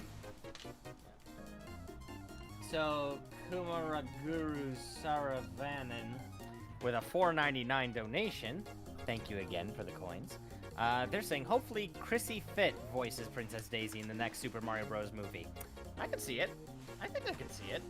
I don't know who that is. I never formulated a full opinion on who could voice Daisy, but there are options out there I would not be opposed to. And then obvious ones where I would just say, please don't even pitch that. Hey, Mari SF8PM with a $19.99 donation. Again, thank you very much. Prediction time. Wario and Waluigi are the next bad guys. There's a theory that Tatanga was the one that had Rosalina and Peach separated, so it makes sense if those three team up since Wario teams up with the alien in Super Mario Land 2. I think Wario does have a high chance of being in movie 3. I would say I don't know about Tatanga, but then again, we have Ward in this film, so I guess nothing really is off the table. Well, the thing is... Daisy's making her debut in this film. Who's to say Tatanga couldn't? I mean, I think it's possible, but here's my... What makes me think it might not happen. It's because Miyamoto was involved in Mario 2. At least I think he was. So I think that's why he wanted to reference it in this movie. And whereas, like, Super Mario Land, I don't think he was even involved in that game. Then again, they let Daisy in. Yeah, that's true. So, yeah, I mean, I'd be happy with some Super Mario Land references. At that point gets a little bit null. I guess it does. Okay. All right. Well, that makes me more hopeful then. That's awesome. Okay. All right. Next question from Nice Goat Doctor with a $4.99 donation. Thank you, by the way. They're saying, I think Daisy should fall for or flirt with Luigi first instead of how Mario falls for Peach first. I mean, I feel like that might have been the dynamic right out the gate anyway. I wouldn't be opposed to that. Yeah, no, it'd be great. Yeah, Daisy being flirty with him and wanting to take the initiative, and Luigi just like all... I don't know how to... Woman, huh? You know woman, what what? You know what I think would be really funny? Just to, like, as a parallel to Luigi just being, like, Mario's best wingman. Like, in the first film, it's like, do princesses find him attractive? They do if they have good taste! Like, I imagine if, like, they do have a scene where, like, Daisy meets, Luigi. Like, Mario just hops right in, just gassing up Luigi, talking about, like, oh, Luigi is the best. Did you know he's the one that defeated Bowser? Oh, Mario, I didn't. Oh, don't listen to him. Good old humble Luigi. That's what we always call him. I like where you're thinking, Steve. I like where you're thinking. I like this. Okay, next question, please. Tapioca Desu with a $5 donation. Thank you, by the way. They're saying, I always wonder why we never see Luma Lee with the other Lumas. Maybe because of her dark humor. Most likely. I thought they were gonna reveal that in this movie. Like, they were gonna show Luma Lee with the other Lumas, and we could see where Luma Lee came from. But no, we don't even get that. Why? You know what I think it is? What? I think Luma Lee is a Luma that was separated from the rest long ago, and Rosalina might have been looking for her for gosh knows how long. Well, if she was looking for Luma Lee, then why was she also looking for Peach? It doesn't look like she was. It looked like she was just happy sitting in her freaking comet observatory doing nothing. I don't know. Hear me out. What if Lubba appears in the next movie, and then we get some answers? Okay, sure.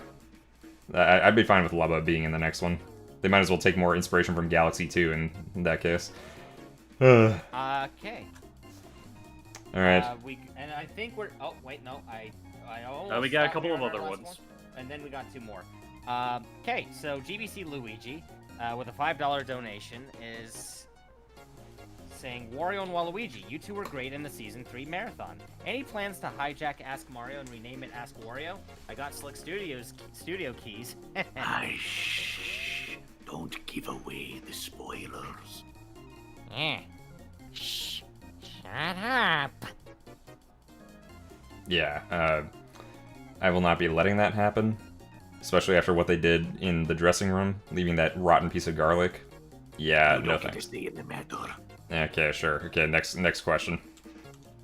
Alrighty. So we got one from Antoine Spivey with a $4.99 donation. Thank you very much. They're saying, I respect y'all's opinion on the Mario Galaxy movie, and I see where y'all coming from. To me, the movie is still great and a 10 out of 10 even with its flaws. Again, we're not going to say that it doesn't have entertainment value. We're just saying from, you know. That's how we feel about it. I'm not gonna downplay anyone for liking it, like, Yeah, for its plot. Like, Right. that's Honestly, just you how I feel. I mean, honestly, like, and even then, like, you can still like a film and still acknowledge it has flaws and whatnot. Like, I think that's a Exactly. perfectly healthy thing to have for a movie. Like, oh yeah, It ain't gotta be Citizen Kane to be a good time. absolutely. Like, some of the best movies of all time have problems, but if it's still a very well-made movie, the problems aren't enough to ruin it. So, you know, like Indiana Jones, Raiders of the Lost Ark, one of my favorite movies of all time, and I know darn well that, like, you could have the entire movie play out without Indiana Jones in it at all, and the end result would be the same. oh really? Is that okay? Well, let's talk about that later. I'm curious now. But next super chat, please. I think he's referencing something with that, but yeah, let's continue. Well, no, it's an actual thing though. When you get down to the nitty gritty, has a master with a $5 Canadian donation. Thank you, by the way. We appreciate the money, Slick. Yeah. Imagine a superstar movie with Steve Carell as Fawful. Oh man. Okay, hold on. You might be. I don't know. Would Steve Carell make a better EGAD? Is the question. You know, I actually have my own idea of someone who would be EGAD, but as far as like Steve Carell as Fawful, I think I see where they're coming from. I'd have to like see someone do like a maybe a fan animag or something for it to really click, because I don't know if I fully see the vision just yet. Yeah, Steve Carell is Fawful. I mean, they'd have to pitch up his voice. I don't know, maybe? I feel like they... Well, I mean, like, you can't even say the voice pitching excuse, because, I mean, look at Junior here. I mean... I guess, yeah, that's true. I don't know, I could see Jim think you need Carrey... someone I could see more Jim Carrey being zany. Fawful. Yeah, I was gonna say that too, honestly. You need someone more zany. Mm-hmm. I need to find... There it is. Alright, next super chat? Our last one, I believe, for the night is from John Cosseth with a $9.99 donation. Thanks for the coins there, John. Yeah. So, sketch comic of Mario and Peach stealthy Ferris wheel romance, eh, Slick? I'll need to get a script together and we can make that happen. Or just a sketch. Look what you do, James. Way to twist the audience's arm. Hey, look... I still haven't seen, John, you put out the what was it? The bully Mari Guire. Oh no, he drew that. No, I know he drew it, but I didn't see him like put it on his social media. I'll send it to you. I'll send it to you later if you want to see it. I wanted that. I wanted that one. Okay, I'll send it to you later. But Oh, looks like we just got one more. Super chat, from Princess Yeah, I think Julie, a then $2 maybe donation. I think then maybe we call it. We've been not going for a bit. Yeah. Uh-huh. Yeah. So with this last donation, $2 worth. Thank you very much for the coins. They're saying King Boo versus Phantom Rabbit, Battle of the Bands. Cool concept. I could see it being fleshed out.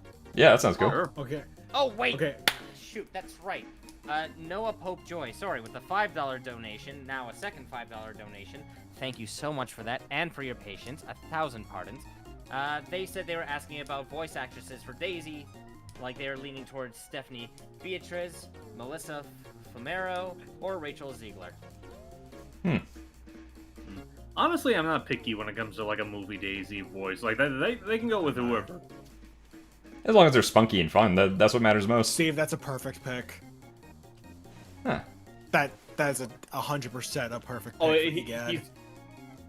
he's responding to the thing I posted in our chat. An idea that I had recently of who could be a possible movie Egad. Nice. Oh. Okay. Oh, hold on.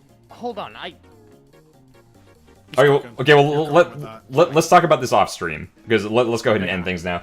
Everybody, thank you very much for joining this very lengthy spoiler discussion. Hope you guys enjoyed it. Let us know if you want us to do any future spoiler discussion streams like this. I certainly had a good time. Max, Joe, Steve, you guys did awesome. Thank you very much for your help on this stream, and I hope you guys had a good time. I did. It was good. Yeah, I like to think I did. Yes. Okay, I was gonna say, Max, you're supposed to lie and say you did. And then you tell me how you really felt off stream. Thanks. I'm just Why don't you kidding. stick to the script? You have that little faith in yourself. Okay, so I actually have to go to the bathroom really bad, but I'm just gonna say this really quick before we go. Okay, just gonna bring this on screen. Just gonna say my usual Ko-Fi spiel really quick. Those of you who are new to the channel, if you want to help support us, help us bring even more characters to Ask Mario, help me pay the voice actors, all that, we're currently doing the Pauline Payoff. We're going to be redesigning her artwork. We're about 20% of the way there, and hey, all the donations today are going to help go towards that, so thank you very much, everybody. Really appreciate all your support. Thank you for talking to us about the Super Mario Galaxy movie, but hey, if you guys want your very own customized audio messages from any of the characters on Ask Mario, you can click the link in the description below and go to my Ko-Fi page, or Coffee, however you say it. And yeah, you can get your very own customized message from whichever characters you want to hear from. But that's not all. If you guys are feeling a little extra generous, you can get your very own private Discord calls with me or Jason. For $50, you can get your very own audio message from any of the characters you want to hear from, and a private call with me or Jason. Or if you pay $100 USD, you can get all that, but an extra long call with both of us. So yeah. Really appreciate any support that you guys provide. If you guys want to support us in other ways, we have a YouTube channel membership. For only $2.99 USD a month, you can get access to all these awesome emojis in the comment section and live chat. Check it out. Look at all these awesome cute little characters you got right here. For only $3 a month USD, those could be yours. Anyways, but if any of you can't support us financially, that's totally fine. Telling your friends and family about the channel, just liking, commenting, subscribing, that really goes a long way too. Anyways, I gotta go to the bathroom really, really bad. And I'm sure these guys probably have to do that as well. We've been here for about 3 hours now. We'll talk to you guys later. You guys got so lost in the sauce earlier, I was able to sneak off and take a whiz. That's insane! Lucky you, okay. He's like, oh, you guys are gonna go hog about Rosalina. I'm gonna go take a whiz. I hope you at least listened to the stream while you were making your own stream in the bathroom. Good night, everybody. Waterfall. I'm gonna go make a stream of my own now. Good night, everybody. Bye bye. Bye bye. Bye. Bye.